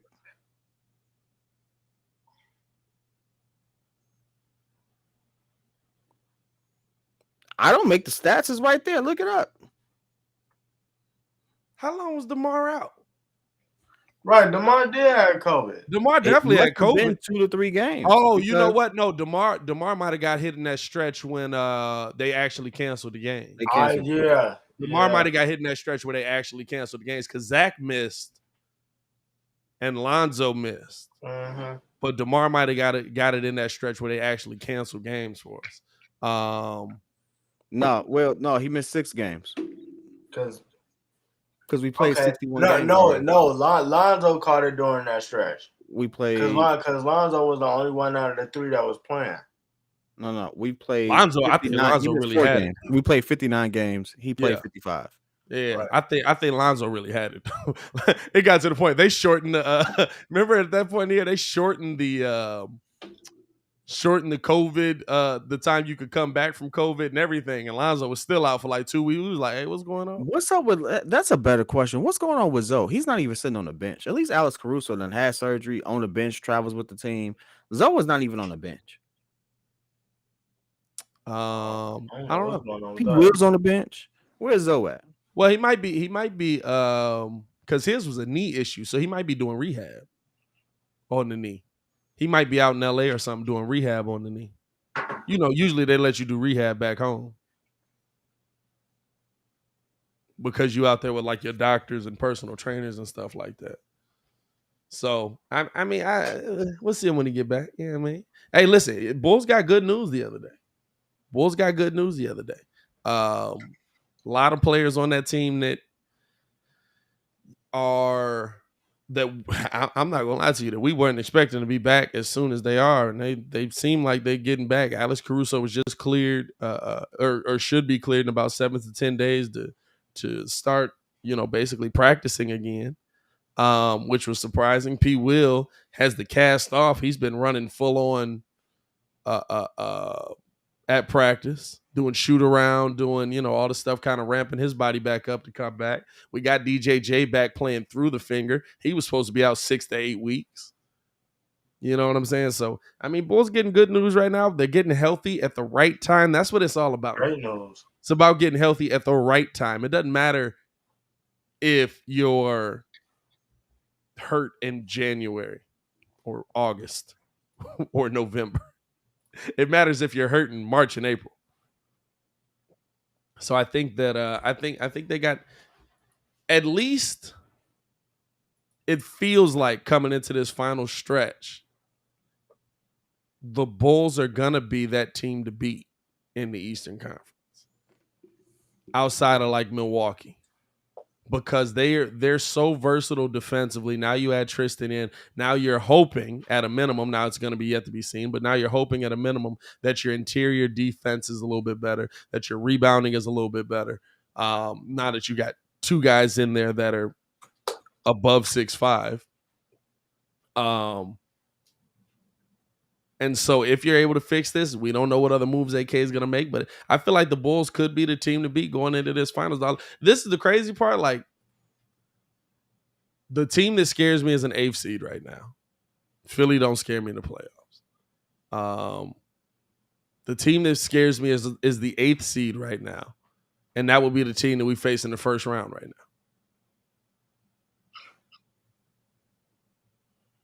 You get through them, I feel like we could beat anybody. I think Brooklyn's going to be tough, though. And I really feel like we could beat Milwaukee. Bro, imagine having to play Brooklyn first round, though. Yeah, that'd be wild. I'm more so fam, a Milwaukee Chicago series, dog.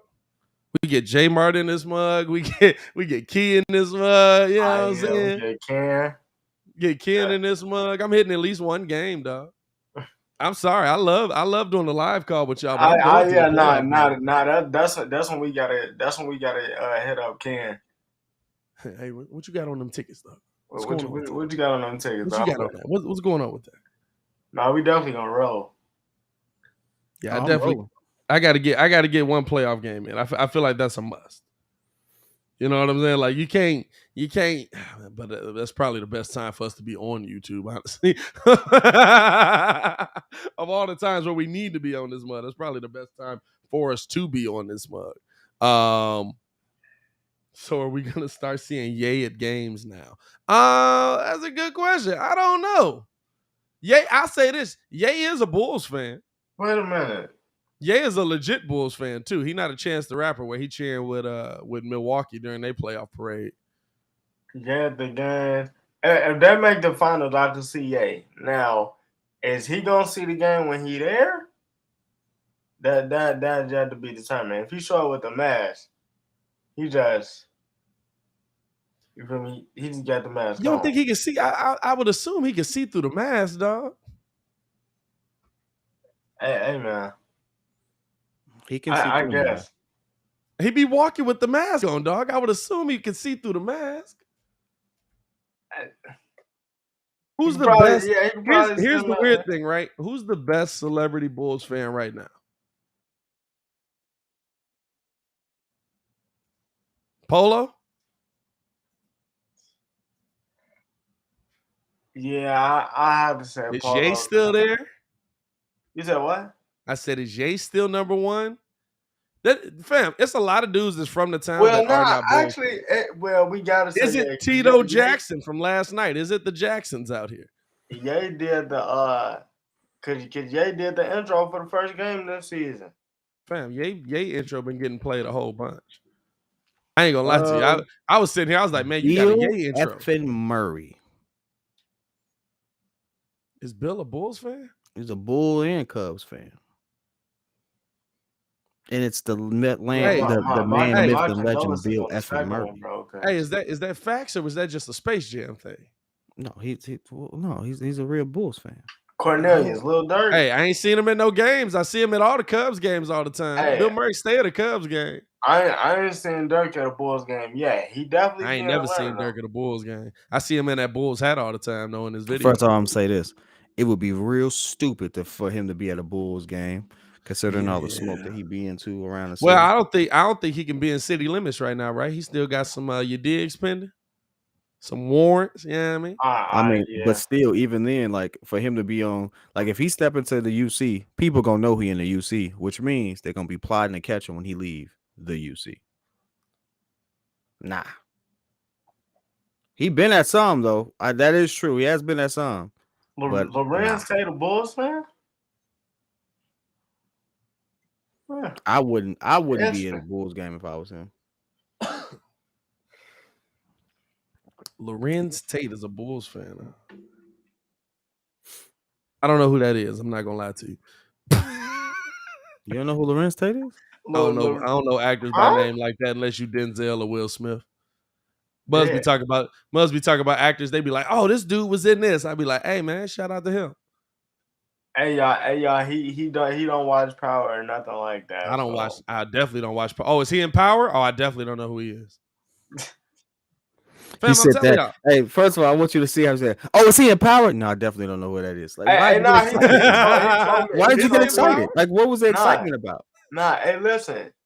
Right, he the old dog. He old dog, yeah. Oh, okay. Now I know who it is. Dog. I know who old dog is.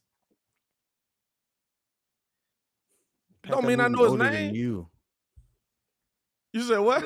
That movie's older than you. Hey, yeah, but you should have led with that. Love Jones. You should have led with that though.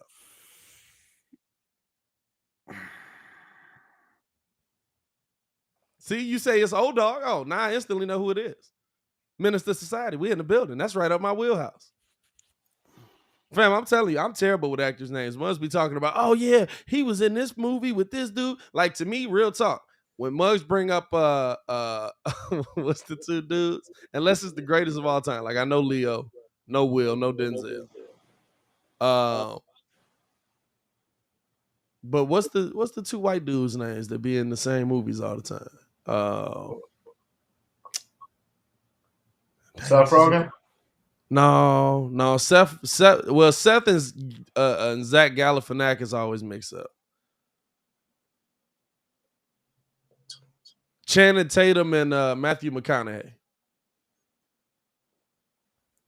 You get them mixed up? All the time. I don't be paying attention to who they are. I don't see how. I don't pay attention. Yeah. I just be like, oh, I'll name Muzz by their character. Like, legitimately, like when Muzz be like, they be like, oh, who is he? And I'll be like, oh, that's the character. Did you see Love Jones? Of course I saw Love Jones. Okay. Oh, well, I'm just asking because. But no, this the thing. If you had named the character, like legitimately, right here, that's a good one. Ben Affleck. Only reason I know Ben Affleck now is because he Batman. It's the only reason I know him. I'm Batman. I'm rich. What's your superpower? I'm rich. It's the only reason I know him now. I'm terrible with actors, dog. I am terrible with actors.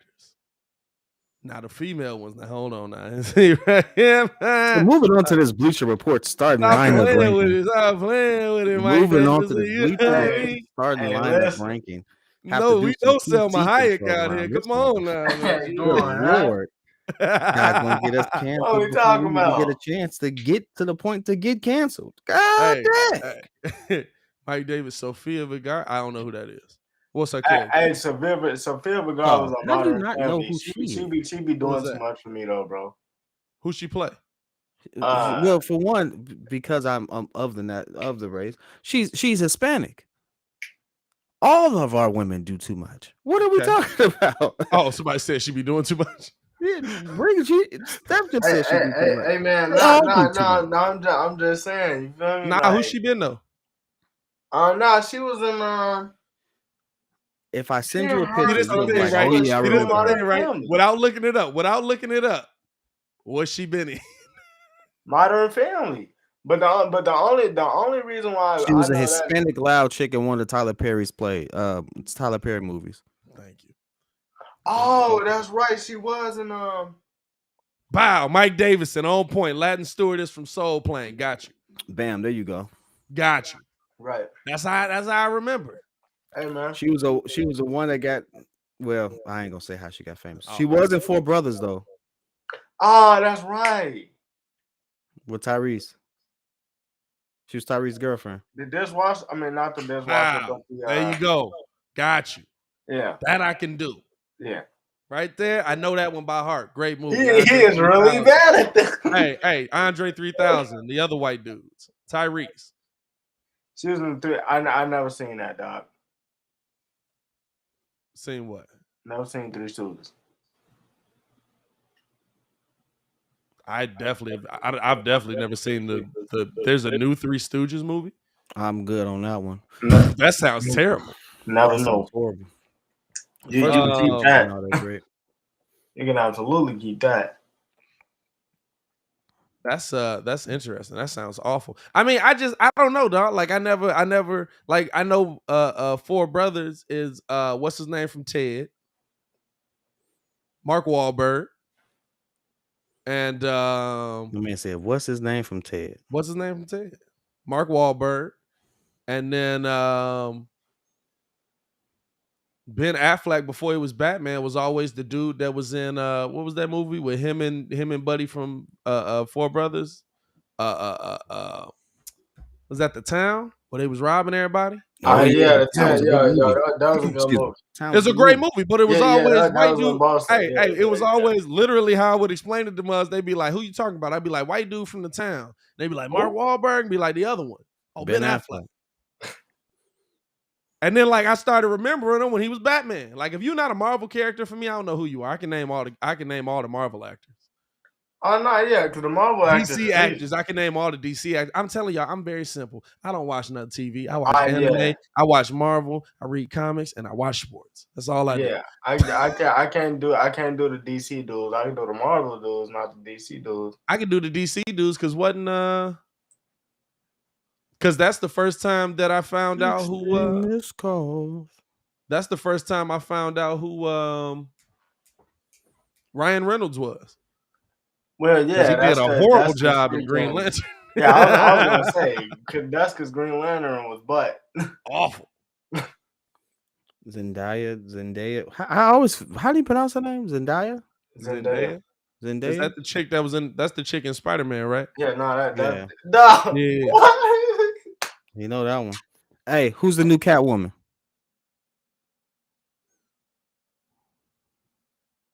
It's Zoe. Don't worry about it. Hottest thing in the market right now. You get Catwoman right. Oh, see, it ain't out yet though. It ain't out yet. Listen, in the trailer, she's from the trailer. You should have went Guardians of the Galaxy. I'd have known exactly who Shorty is. She wasn't in Guardians of the Galaxy. No, that's not her. That is that's not her. Oh, well, I know. No, that's the other skinny chick that looks good. No, you can't say that. She was in No, hold up though. Scarlett Johansson thicker than Shorty. What are we talking about? No, she definitely. That's she. No, she's cute. Don't get me wrong. She's a attractive woman. She definitely needs a sandwich. What is her name? Hold up. I gotta look this up now. All I'm saying is this: Zoe Kravitz playing Catwoman. Bro. If you can get Catwoman right, bro, you have been goated for life. Y'all gonna. That's not who you said. You said Zoe Saldana. I know I'm not tweaking this Guardians of the Galaxy. Bro, I said Zoe. I didn't say no last name. I just said Zoe. Her name is Zoe Kravitz. Saldana. What am I supposed to say? Her name is not. Zoe Kravitz and Zoe Saldana look totally different. Yeah, but you said Zoe Saldana. That's why I said Shorty from Guardians of the Galaxy. Hey, next season you might want to chill out because redhead ScarJo. Relax. Listen. Hey, I can tell you're a man of good taste because you just said she ain't nothing compared to Zoe. So I can tell you're a man of good taste or a woman, whatever your preference is. I'm not quite sure. I don't see a face. But at the end of the day, I'm gonna say this. No. No. Hey man, let's get back into some sports before we cancel. No, you're gonna let me get my Catwoman rant on because Zoe's wearing a Catwoman outfit, and in the trailer, she's the best Catwoman. She's better than Halle Berry simply from the trailer of this Batman movie. I don't think you understand here. All right, I don't think you understand. Hey, listen, you got to be great to be better than Halle Berry because I can watch Halle Berry's Catwoman. I watch Halle Catwoman with the sound off every time. Sports chat putting a sad face on there. Hey, listen, what just happened? We're having a happy conversation here. It's Zoe Kravitz in the Catwoman suit. Our wrestling is a little bit. Okay, let's not. We capping. What are we capping about? We're not capping about this. No, I'm talking about Kevin. No, I'm gonna tell you this. We not finna disrespect Scott. But no, listen. It's not a bad choice. I mean, it's not bad, but it's not a bad choice. And then we lost Mike. We lost Pat because Pat doesn't try to say something. Can't say nothing. Can't hear you say It's nothing. called Don't a worry joke. about it. I'm We're talking not about one of playing. my favorite topics, so we're gonna keep it pushing. You go ahead and do what you got to do to get back in and get right. Time for the percolator. Stacey Dash in the 90s. You know what? Stacey Dash is someone who doesn't seem to age. She looks the same. Nah, not bad. Not bad. Bro, you know who look the same though? J-Lo. I think J-Lo looks better now than she did J-Lo, then. J-Lo absolutely look the same, dog. She looks better now, in my opinion. She Nah, looks better she now than she she did she then. definitely do. I don't know how A-Rod fumbled that. That was You know, A-Rod is A-Rod has he has issues. Nah, J-Lo with Batman now, ain't she? Well, yeah, she went back to J-Lo with Batman. Bruce A-Rod Wayne in the has building. issues. A-Rod has issues. Yeah, A-Rod absolutely fumbled The heck is that. going on with your screen? Yeah. You said What what? was that? No, A-Rod happened? has he has a complex going on. I don't know what to call it. The best way to my favorite baseball clip, right? Even in that clip, he's just very domineering. And it's not a very attractive thing, by any stretch of the imagination. It's not, I'm all for the assertive male, alpha male thing, but I think he put a little extra on it. And it's just like, you know what, dog? Chill. Like, Hey man, nobody could be Derek Jeter smooth, dog. Hey, appreciate you for coming through, my love. Hey, yeah, no, get out. Hey, Nope, hey, won't be calling you again. But here's a nice gift basket. hey. What's know, in the I basket? Crazy Fruit, thing is, iPads, car keys, hey, so AirPods, Derek Jeter was cold because they was like, NBA. so no one speaks bad about him. it's this video on YouTube where they like running down Derek Jeter and A-Rod's history, and they saying that when A-Rod first met Derek, he was with I forgot who they said he was with, but they said A-Rod introduced himself. After that, Derek seen his chick, and then a week later he took her from him. I'm like, Derek, bro. Yeah, but A-Rod is actually known for doing that too, because he did that to Jose Canseco. Yeah, it's a a cesspool. lot of wife stealing going on there. Matt Barnes would not be cool with it, is what we say. My man said. My man. At least Matt Barnes pulled up, ran the fade. Hey, fam, I'm telling you, that man Jeter was funniest story classic, ever. dog. It's Jeter was even great. funnier when you hear Gilbert Arenas tell his side of it, because for some odd reason, He's Gilbert was He's like, like, oh, Gilbert. you in the town? What's good? Yeah, I'm heading over to my old house. Why? Why? I'm here. I'm jumping the fence. What? Oh man. All right, dog. Let's get this segment popping. Hey, let's get to this last little bit of the show, man. We appreciate y'all for pulling up, man. Hit that like button, subscribe to the page, man. We do this Monday through Friday. Next topic. That's not gonna get us canceled. At this point, we ain't worried about it. If any of this gets us canceled, then y'all Hey, just dog. sensitive Hey, we dudes. wasn't made to make it. Oh God, we wasn't. Because at this point, if I can't sit there and show appreciation for celebrities who absolutely want us to sit there and view them in the light that we're viewing them, yeah. Come on. If I can't talk about Nicki Minaj, tell her stop putting her cheeks on Instagram. That's the weirdest thing. Don't look at you for that, but that's all you're showing me. What am I supposed to do? Let's get to this thing before I snap on that one. I've been confused about that for the last decade. You got a Michael Jordan in rookie year, bro. Dog, I've been confused about that for the last decade. And walk out the room back. Every single time I've had full out conversations in restaurants of like someone who would like make a scene over something. And I'll just sit there and ask, well, what was he supposed to look at? They're out. Like we can literally see everything. No, the women are looking at you. Why were you just isolating the men? Like, what are we talking about here? You wore that to get attention. You got attention. Hey, now you don't want the attention. Hey, that's like that's a tough situation to be in. I was watching Family Guy last night. That mug said, "Oh look, they went to social media con." The mug said, "Oh look, a hospital bed that I can post on Instagram to get likes from." And he posted a picture.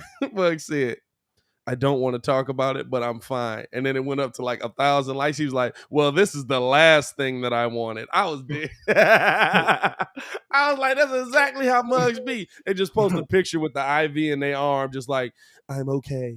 I don't want to get into it. As someone who works in this profession, the weirdest thing for me is when people take pictures and pose with the decedent at funerals. Dog. That's the weirdest thing to me. Wait, when what's the people word do you what? said? Decedent? The deceased. Oh, okay. I was gonna say, is that the actual word? Have we been wrong this entire time? There's yeah. appropriate ways to say it. It blows my mind. R.I.P. Grandma. Dog. Why People would you had put to a be looking picture at of her you. in a casket and not a picture of her like obituary picture or something like that? Fam, not even Like, that. where's your home training? Where's your common not sense? even that. People gotta be looking at you. It's weird. Again, working within the profession, it is the weirdest thing. No, I was like, dog. I've the outside, never came across somebody doing that. Hey, dog, I have. We've had a couple people do it at some funerals on the other side of the family, and I just remember looking and be like, "Did you just take a picture with the dead person?" We definitely got to move from this. When they sit there and tell you that if you want to find someone, if you're this type of degenerate, to go to funerals, they didn't lie. I've seen more people get picked up at a funeral than any other place. I mean, not a club, not a bar, not a lounge. Funerals. Women would literally dress up in club attire to go to a funeral. Fam, I was I there or was I just on the phone with you the day they had to kick them people out? We had to remove someone because she came in with pasties to a funeral.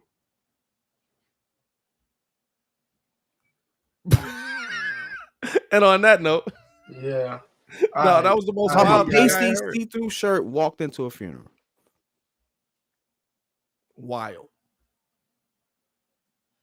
Asking what was wrong with what I have on.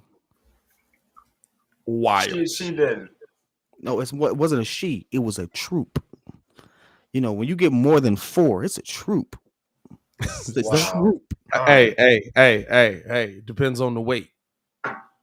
Because if it's more than 4, moving back to BBW, that's a herd. Okay, right there. Okay. If it's more than 4 and they all BBW, that's a herd. You got it. Got him.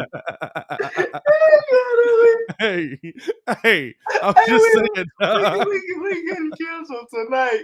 That's okay. We getting canceled tonight. We go do shut Dog, me down. if we gonna get canceled for this one, what? How? Hey, I'm letting these jokes fly. They gonna cancel me at some point, but these jokes gonna fly. I ain't worried about it. All the BBW females. What?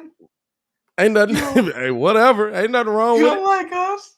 I ain't never say I ain't like you. We didn't like you. I just said if it's a group of it. Okay. All right, check this out. Now we're going to, because now you don't want to attack anybody. We're talking about this type of God dang. Hey, what? I gotta play 15 years in the NBA to talk about big women. I gotta be Charles Barkley. Hey man, let's go, man. All right, so here we go. Boom. So Bleacher Report gave you what they said post-trade deadline were the top rosters in the NBA. Somebody said Ringo salivating. Relax. Nah, I'm cool. I don't know. See, here's the thing about Bleacher Report. I don't know when they're trolling and when they're not. Right? Why would they be trolling? They'll be trolling. Bulls aren't top 10. Bulls aren't a top 10 roster. We'll go through it. Y'all let me know. Whew. 16 missed calls. Number 1, Golden State. Oh, God.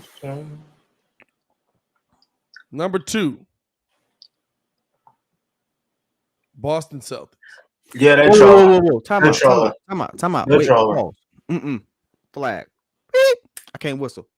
Whatever. What is this topic again?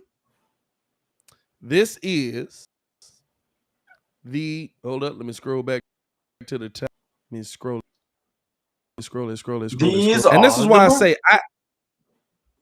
oh, okay. So What's you the just gonna topic? have a stroke, huh?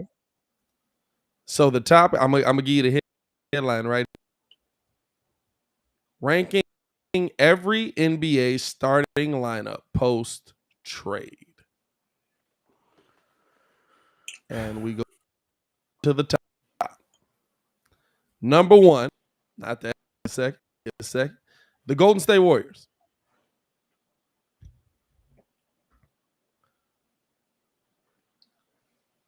They say Golden State. Now hold on. Let me see. Maybe I'm reading this backwards.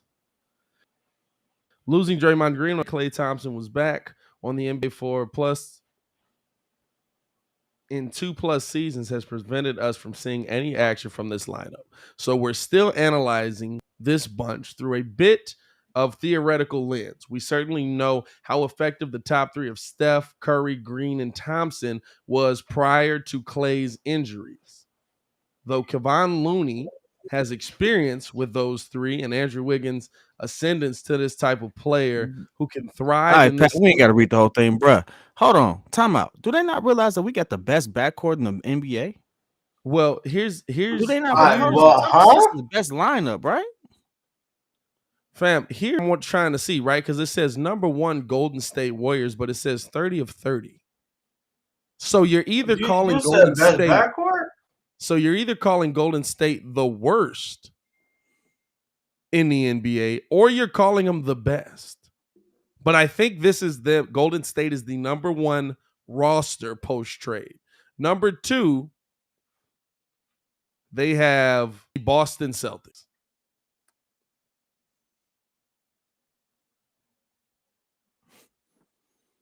Wow, so much Number going on. three, the Brooklyn Nets.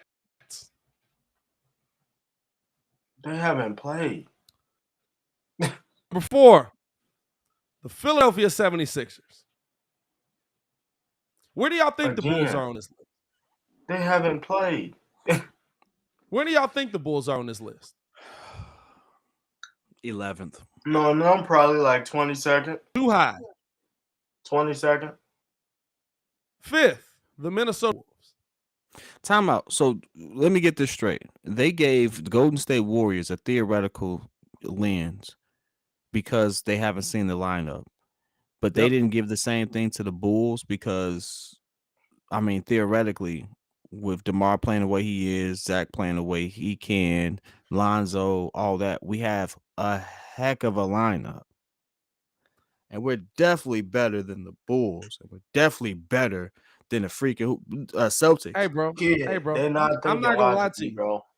Hey, I'm not gonna lie to you. Here's my problem, right? We 5 teams in. This the comment right here.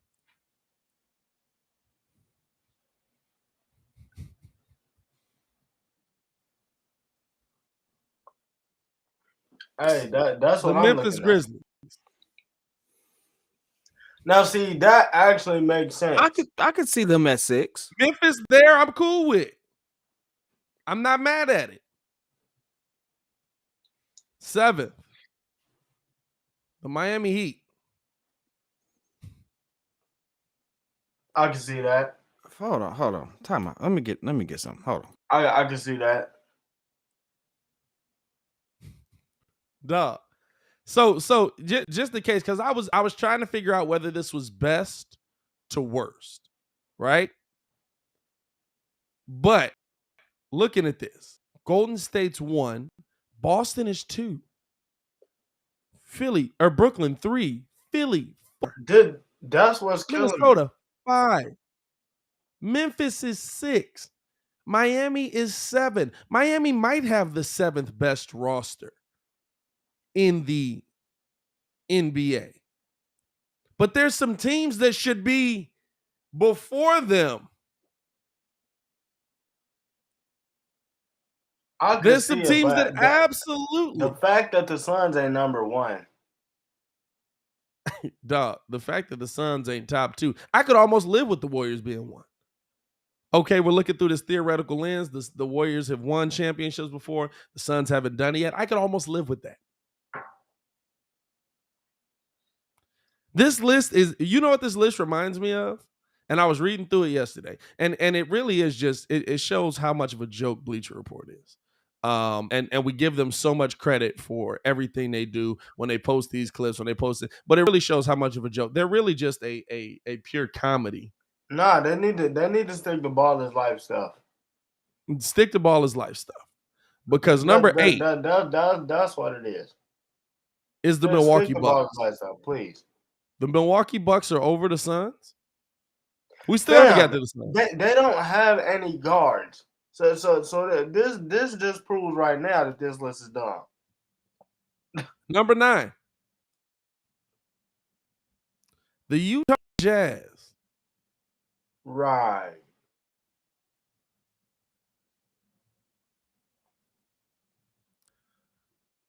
Okay. Number 10, the Cleveland Cavaliers. The Cleveland Cavaliers have a better roster post-trade than the Phoenix Suns. Where are the Bulls? We're still going. They gotta be 22nd, dog. Number 11, the Denver Nuggets. They didn't make a move. Now, Okay, here's bro. the thing. This is how they're doing it, right? This is how they're doing it. Everyone's healthy. That's their caveat. Everyone's healthy. Jamal Pat, Murray, this is Will dumb. Barton, Michael Porter, Aaron Gordon, Nikola Jokic. Everyone's healthy. This is dumb. Hey, let me tell you. Wait, time out. Let me tell you why this list is Oh, dumb. no, we're going. I want to run through this list with the full feeling of it. There they are. Number 12, the Phoenix Suns, one behind the Cleveland Cavaliers. Nah, they 2 behind Cleveland. No, Cleveland was 11. No, you 2 behind Cleveland. Nah, Cleveland was 10. Cleveland was 10. Cleveland's top 13. Your Chicago Bulls. Why they got Their logic on this. Hey, I really just wanted this article up because of how bad it is and how much we let media get away with. We want y'all to understand this. We are not reporters. We are not writers. bro? We are people who give our opinion on what's happening on the floor. Are we media? Yeah, we are media. But we don't look to have any journalistic integrity in the stuff we say because we're not journalists. First if off, we're wrong. I want to let have some journalistic integrity. I got some integrity with my takes because my takes are primarily based in a fact. Now it may be my lens of that fact, but it's based in a fact. Well, there's no fact in this list right now. Here's what it says. The fact of this list is the simple fact. How do you rate? The Suns haven't had any major injuries. Great. Hey, time out. Hold on. The Suns haven't had any major injuries. They're the best team. And when does this come out? Right after the deadline. They're the best team in the NBA. When you talk about teams that have the best starting lineup post whatever deadline it is, if you're not starting at the top of the goddamn league, because clearly they're doing something right, you're not really having a good list. It don't even have to be the Bulls. The Suns, not top 10. The Celtics, who've been underperforming this entire season, are higher than the Suns and the Bulls. You mean the 2 people that they was trying to trade because they said it ain't working out? Hey, they have a better starting lineup in theory. I'm gonna just do it like than people who are really doing it in real life. Are we serious right now? I'm gonna do it like this. You know what? Pat, you can actually find out who on Bleacher Report wrote this. Pat, scroll down. Who no, real quick, scroll down. Scroll down to the Denver Nuggets. Okay, I'm gonna show y'all something. Scroll down. Right? Now keep going. Right there. Now, do you see where that says not enough possessions? No. You see where that says not enough possessions, right? But then you got Philly and Brooklyn at the top, but they haven't played. Oh, Hey, okay, dog. okay. Go ahead. Hey, dog. Go ahead. It's Go ahead. sad. It's Go ahead. sad. You mean to tell Man, me? put this list up here. Hold That's on. the thing. You mean to tell me I'm giving Miami? exposure. Miami is not top 5? Hey, How about this? Where are the Bucks? Where are the Bucks? We're just ahead of the Raptors. Where are the Bucks? Bucks were top 5. Bucks were top 5? Did I miss that? Bucks were top 5. Yeah. No, Bucks was top 5. But like I said, not enough possessions though. But we got Brooklyn and Philly at the top. Dallas is behind Toronto. No, that's legit. You give it that? Yeah. Toronto has a better starting unit. New Orleans. Dallas has 16. Dallas has Luka. That's not bad. CJ McCollum. They still not really winning a ton, but you know, I think that's gonna take some time to gel. Right? Hey, Hawks. They line up don't even like each other no more. They're not. I don't fit my role. Charlotte. This is the thing, right? They started from 30 up. And so, like, as you get later in the list, it starts to get a little bit more accurate. 19 is the Spurs. 20 is the Lakers. 21 is the Clippers, which is wild. Because here, we're not giving it if they're 100% healthy. Here is Reggie Jackson, Norman Powell, Paul George, Marcus Morris, and Ivan Zubac. But not 100% healthy. Where's Kawhi Leonard?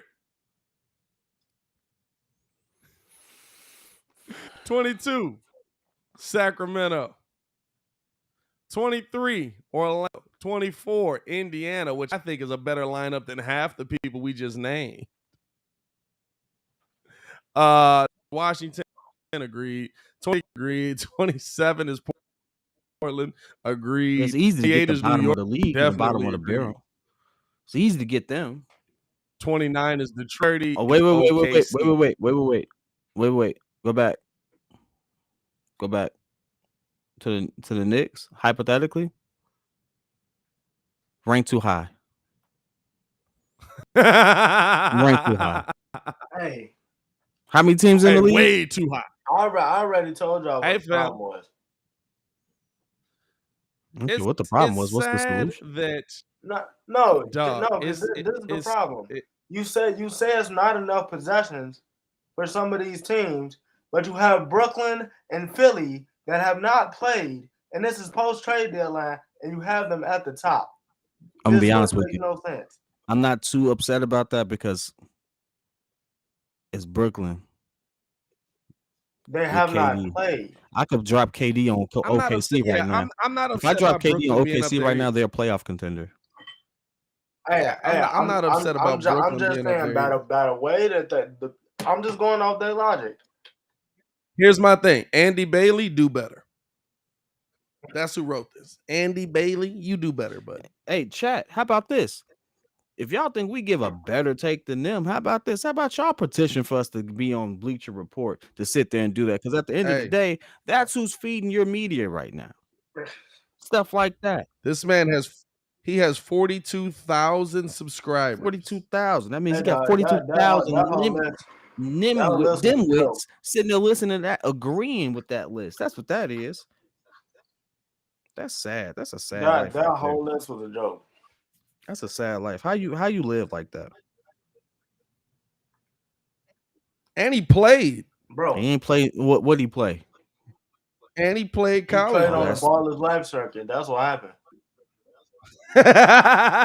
hey, oh, Ball is Life. Hold on. Hey, man.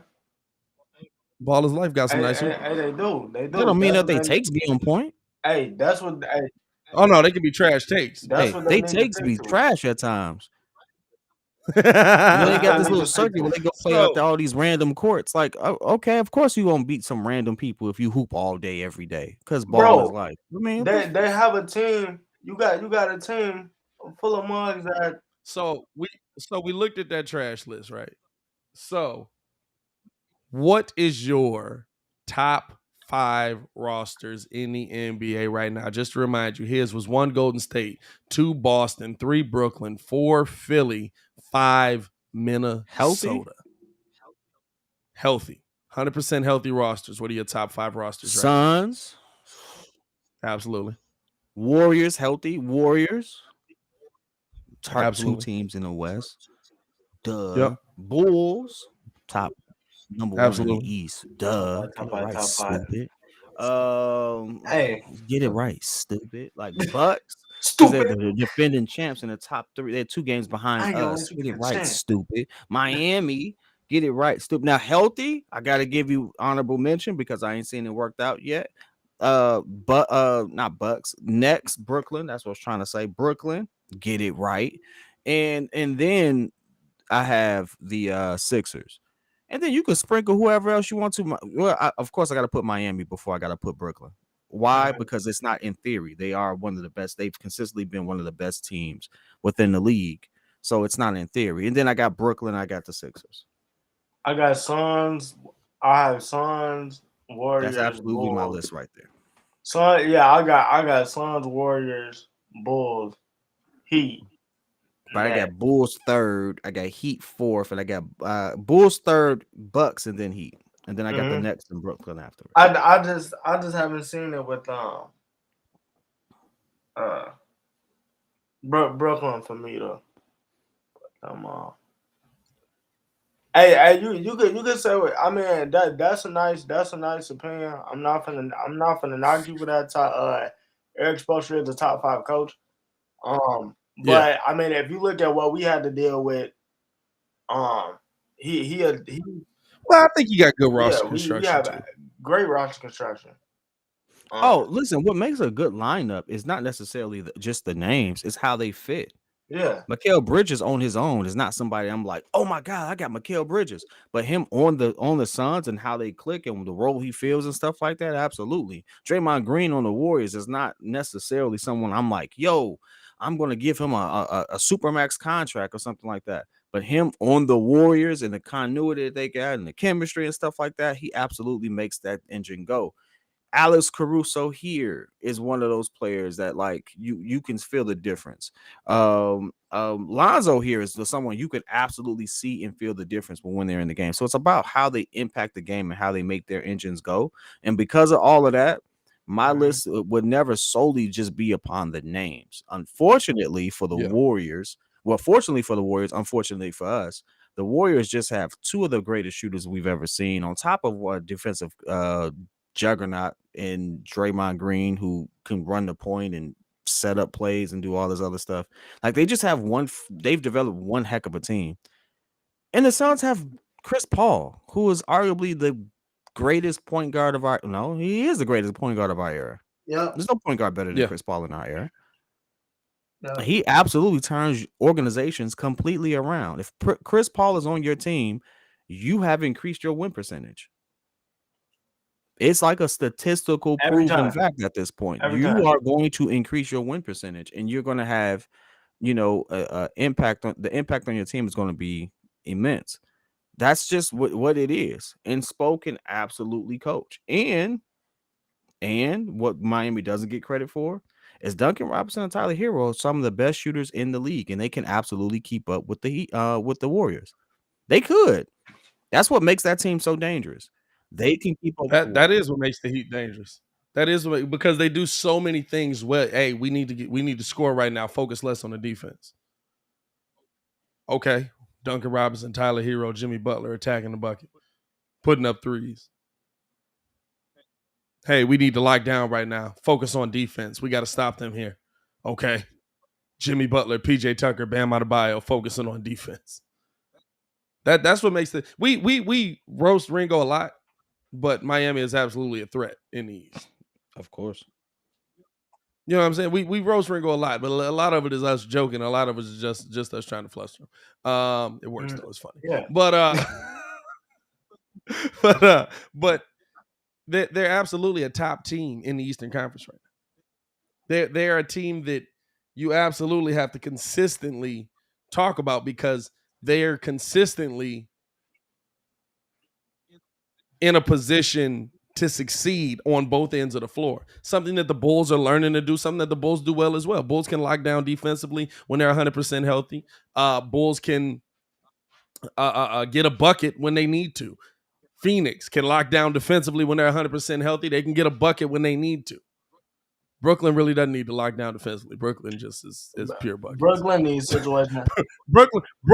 Brooklyn's ability is that they can score a lot of buckets really quick and absolutely get you out of a game. Hey, now the crazy thing is you put that together with Ben Simmons. Yeah. That's a problem, bro. I didn't even think about that yet. Now they can lock you down defensively. Yeah, as long as you're not a 5'10" point Ben guard. Simmons is one of those players where he gets a lot of flack for what he can do, but Steve Nash said it best. I don't need to worry about his jump shot. Do you see all the rest of the stuff he can do? Ben Simmons has been the same person.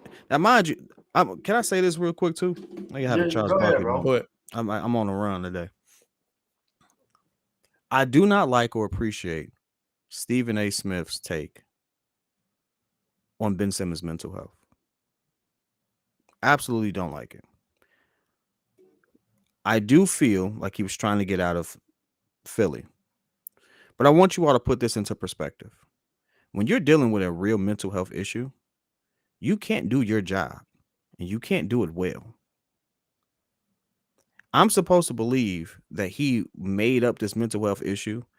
But if you look at the game, like if you look at the playoff series before he faced Atlanta, Ben was being Ben. Then all of a sudden, he looked totally out of it. Not from a I hate this team's perspective. He just looked out of it. He just wasn't himself. That lends to a player having something going on mentally. You don't necessarily have to believe it. I don't care if you do. But to make light of it and stuff like that, I'm not with that. I'm not with it at all. Mm-hmm. To sit there and say, I feel like the narrative's changed. You can go to the Brooklyn Nets traded, and now you're available for them and stuff like that. You know what happens when you're dealing with a mental health issue and you need to change your environment, and you finally get to an environment where you feel like, hey, this is a better situation. You get excited. It happens. It absolutely does. As a regular human being who's dealt with it, guess what? A change of scenery and environment absolutely turned my life around. Guess what? I can respect the fact that if Brooklyn is where he wants to be and Brooklyn is what does it for him mentally, I absolutely can respect the fact that he's going to show up and show out and be appreciative of the fact that they gave him a shot, which it seems like he is. They said he had an emotional phone call with him. Guess what? It seems like he is. So at this point, back up off of that point. It's actually really disappointing that a major network took the stance that they did. I think that the question comes in is that all of a sudden when you get traded, now, Ben's been seeing a therapist, Ben's been doing this, Ben's been doing that. It's like you switch the narrative because now you want to be looked at in a better light. Now you want Philly to be the bad guy in the building because you've been the bad guy in Philly this entire time. What has Ben actually said? Ben ain't said nothing. This is all Ben's representative coming out and speaking. What representative? So she's speaking. So she's speaking for him. Shorty that was on the little trade deadline thing they had. I don't know what her name was. What did she say that was against Philly? What did she say against Philly? She said, well, she was just talking about how Ben's just glad to be out of there, and he didn't feel like it was an environment that was looking to help him, an environment that was built around him, an environment that was built for his success, which is absolutely not true. Everything they did in Philly was built for Ben Simmons to be good. Joel Embiid is just is a lot like Kevin Durant, just maybe not as healthy, where you can just slap a Band-Aid on that thing and say, hey, no matter what you do with that, he can put up 50. He can get 15 rebounds. They built that team for him. They built a lot of stuff for him. And I feel like as soon as we heard the trade go through, none of this was brought up pre-trade. None of it. I was watching the whole thing. We were doing the show live. I'm watching and listening. None of it is brought up pre-trade. The second the trade goes through, Ben Simmons has been seeing a private therapist, and now, he's working through his mental issues. I mean, that seemed narrative pushing. That seemed like because Philly tried to provide you with these things and you didn't take them, you want people to all of a sudden be like, oh, it was a mental health issue again. I don't like that. Don't use the mental health ploy if you're faking it. If you're not, you're not. But we heard that Philly offered him help and that he turned it down. We heard that reported by multiple people. Somebody lying. I would think that a $1 billion organization who's liable to offer him that mental health representative wouldn't lie about offering it to him. Now, can you still see a private therapist? So Absolutely. where did his representation trash the Philly organization? And where's the lie? I mean, at the end of the day, if he said the whole point he brought up was a lie. Everything Philly did to do was for Ben Simmons' success. Who brought up? The whole point that his representation brought up, or whoever Shorty was speaking for. Roster Whatever. She construction likes has nothing to do. the female version of Buddy Roster Cooper. construction has nothing to do with interpersonal skills and relationships of an organization. You can absolutely both of those things can absolutely be true. Hold on, both of those things. Did we not hear? Both of those things can be true.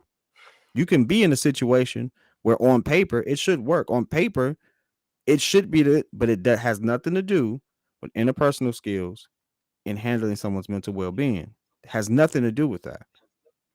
And so I often get confused, and I don't know whether it's a youth thing or not. I don't know what it is. We get confused with tools being available versus how someone is applying and using those particular tools, or how they're trying to fit you within that system. That doesn't necessarily, they don't always match up. There's a lot of complexity. There's a lot of complexities to that. So it's a very ignorant thing to say. It's a very ignorant thing to stand on. So the question still remains. Whose responsibility is it to take use of those tools? Whose responsibility to take use of the tools? Yeah. Okay. Philly can do everything they can for you. Philly can say, we want you to be, they literally were like, Ben, we want you here. We want you to play for the team. We understand you're going through some mental issues that you didn't disclose to us when you're going through the playoff run. Okay, let's work from this point. Let's figure it out from here. We are sending your head coach to you to try and figure out what's going on with you. We're sending everything we can to you to try and figure out what's happening here. And Ben Simmons pushed all that away. No, I don't want that, but I want my check. I want my accolades. He shouldn't get paid. He shouldn't get paid for the game. No. But what I'm saying is you can't request your cake and eat it. If the whole thing is about him getting paid, then he shouldn't get paid. Can I just say something real quick? But his rhymes and reasons for what it is, on some of it is, it could be very legitimate. And at the end of the day, he said that they were aware. Hey, listen. So are they saying that they weren't? Is that the lie? Because what we're not going to do today is we're not going to sit there and say, well, it's your responsibility to do this. We're not going to talk about that when we're dealing with mental health, because guess what? You could absolutely have all the tools there, but be in such a mental space where it doesn't matter. You can't quantify that. You can't do anything about that. There's nothing you could say that justifies the thought process of, well, it's there, you should have used it. That's stupid. It's mad disrespectful. And at the end of the day, for those who actually have gone through it, it's one of the most ignorant things you can say. But you also can't then discredit the organization for not doing enough for you. When did he discredit the organization? Yeah, he absolutely said Philly did not do enough. Fam, we listened to it on the live. When did he say that? He absolutely said he did not feel like Philly was doing enough for him. That was the whole narrative around why he didn't want to come back. I never heard that. That was the whole narrative around why he didn't want to come back and play for Philly. This team's not set up for me. It's not built for me. I don't want to be here no more. They don't want me here. And it's just not true. I mean, well, they begged this man to come back. I'm gonna say it like this. So, like, what Kid is saying is absolutely right. Everybody goes through different mental issues, so I'm not finna sit up here and say that he lying about that. The timing of it seems like it's poorly timed. I'll say that. But at the same time, if he say he's seeing a therapist, he's seeing a therapist. Now, I will say you can't sit up there and say, "Oh yeah, we trying to help you. We trying to do this, this, and this." But Daryl Morey is actively telling you, "I can get James Harden." So either way, in his mind state, you already working with the ops. You already threw me under the bus the last time when the playoff series was over. I don't need to be here, so I need to get in the so when I check out, it doesn't help that you're already kicking me when I'm down. So I'm going to try to get into a different environment to help myself out. Now, yeah, that's true. Now I've lost AMs. That's true. But now that I'm out, it's actually time for me to go hoop. But I did hear him say in his presser that he still has relationships with everybody in Philly because he did talk to Doc. He did talk to they said I didn't hear him trash anybody from Philly, That's Philly because or he anything didn't. like that. Just because he didn't. He didn't trash the Philly. Yeah, no, organization. he didn't. Fam. I didn't hear He that. literally trash said the Philly Joel organization. Embiid. He didn't. He did Fam. not. Fam, you talk about in his press He conference did not yesterday? trash the Philly organization. He didn't. Fam, he said Joel. He literally said, "I stuck up for y'all when everything else went wrong, but when the playoffs came down to it, Joel didn't stand by me." Okay. So when did he trash when the did he Philly say that? organization?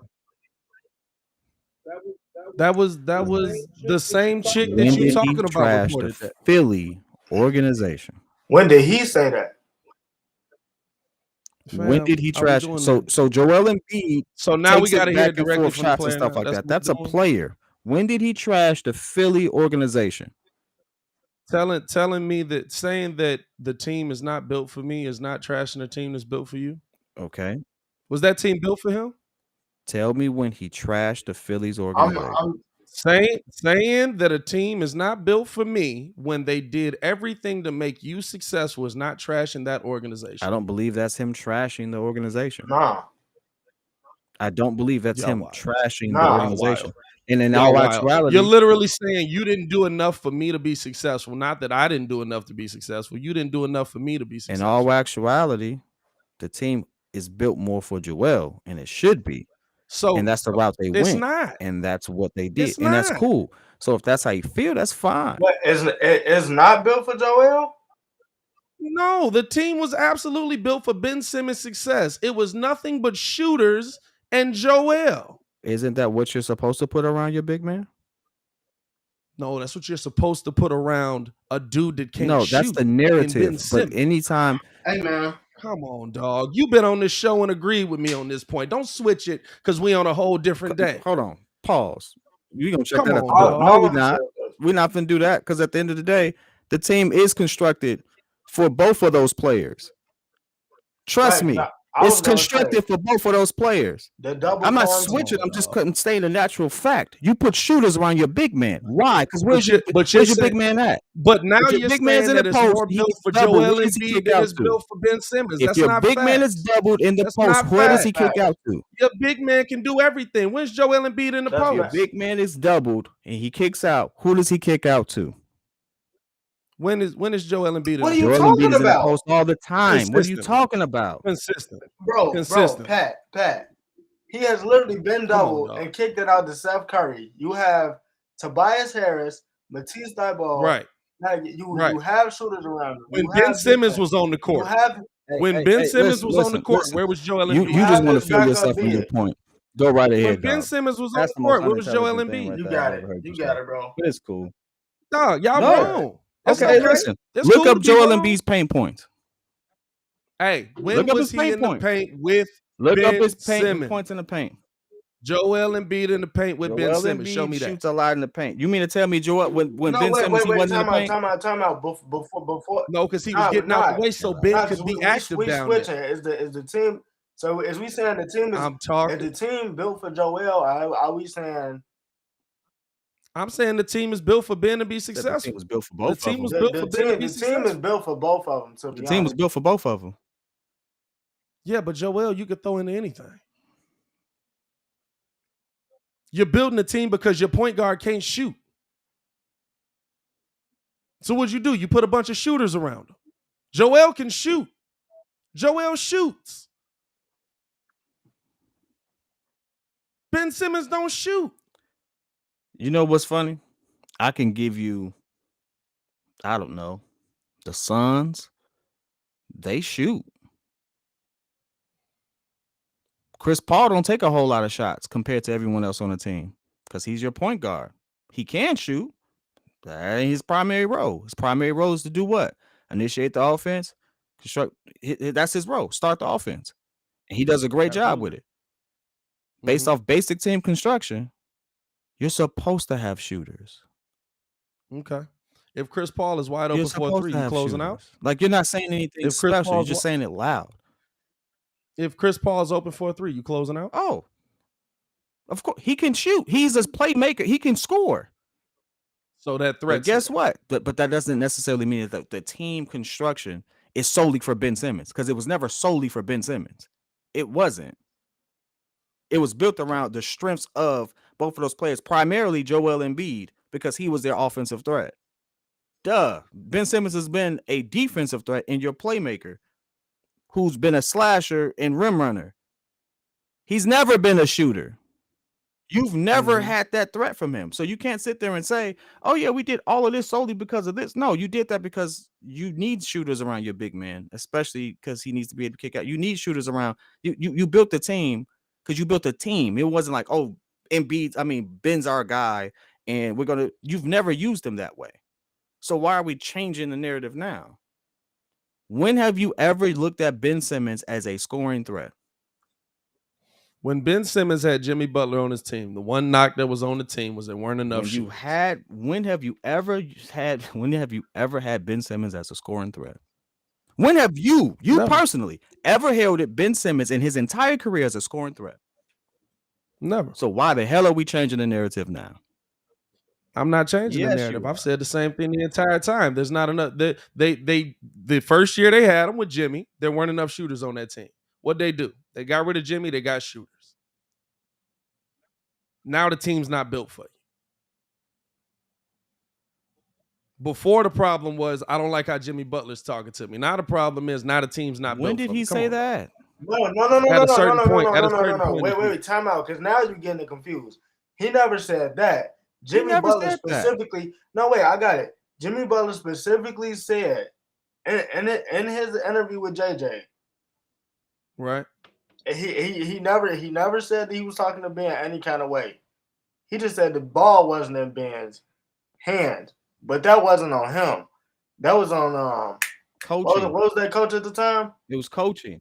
Brett Brown that was on he Brett called Brown. a dick because of what he spoke up in coaching about. Exactly. And he was just like, yeah, I could tell this organization ain't for me. Yeah, he came out the meeting. He came out and said that. He never said that. So you're coming up with stuff that was perpetuated by other people that never happened. Yeah, that never happened, bro. Hey. Take your shot. You got it. Hey, take your shot. I struggle on the Jimmy point. I've seen struggle that on the Jimmy too point. many times. Hey, it is what it is, man. You know what I'm saying? At the end of the day, he owned Brooklyn, he owned Philly. Who cares? They both finna lose anyway. Appreciate y'all for tuning in and rocking with us for another morning show as always, man. Hey, they both finna lose anyway. But hey, listen, we're about to get off of here, and anyway. Stephen A. Smith is absolutely about to sit there and say the KD and Ben Simmons drama. Like, dog, shut up and let it work. Worry about your Knicks not getting out of. Worry about your Knicks going from top 10 last year to the bottom of the league. How about that? Hey, worry about your Knicks blowing 28 Worry points. about you trying to get a petition to boycott the games and stuff like that. How about you stay off of everybody else's job? Hey, that petition need to be real. Dog, hey, we appreciate y'all for tuning in and rocking with us for another morning, man. As always, it's your boy Pat the Designer, joined by the pettiest man alive, Mr. P Kid, and of course Ringo Yes, J sir. in the building. Y'all stay safe.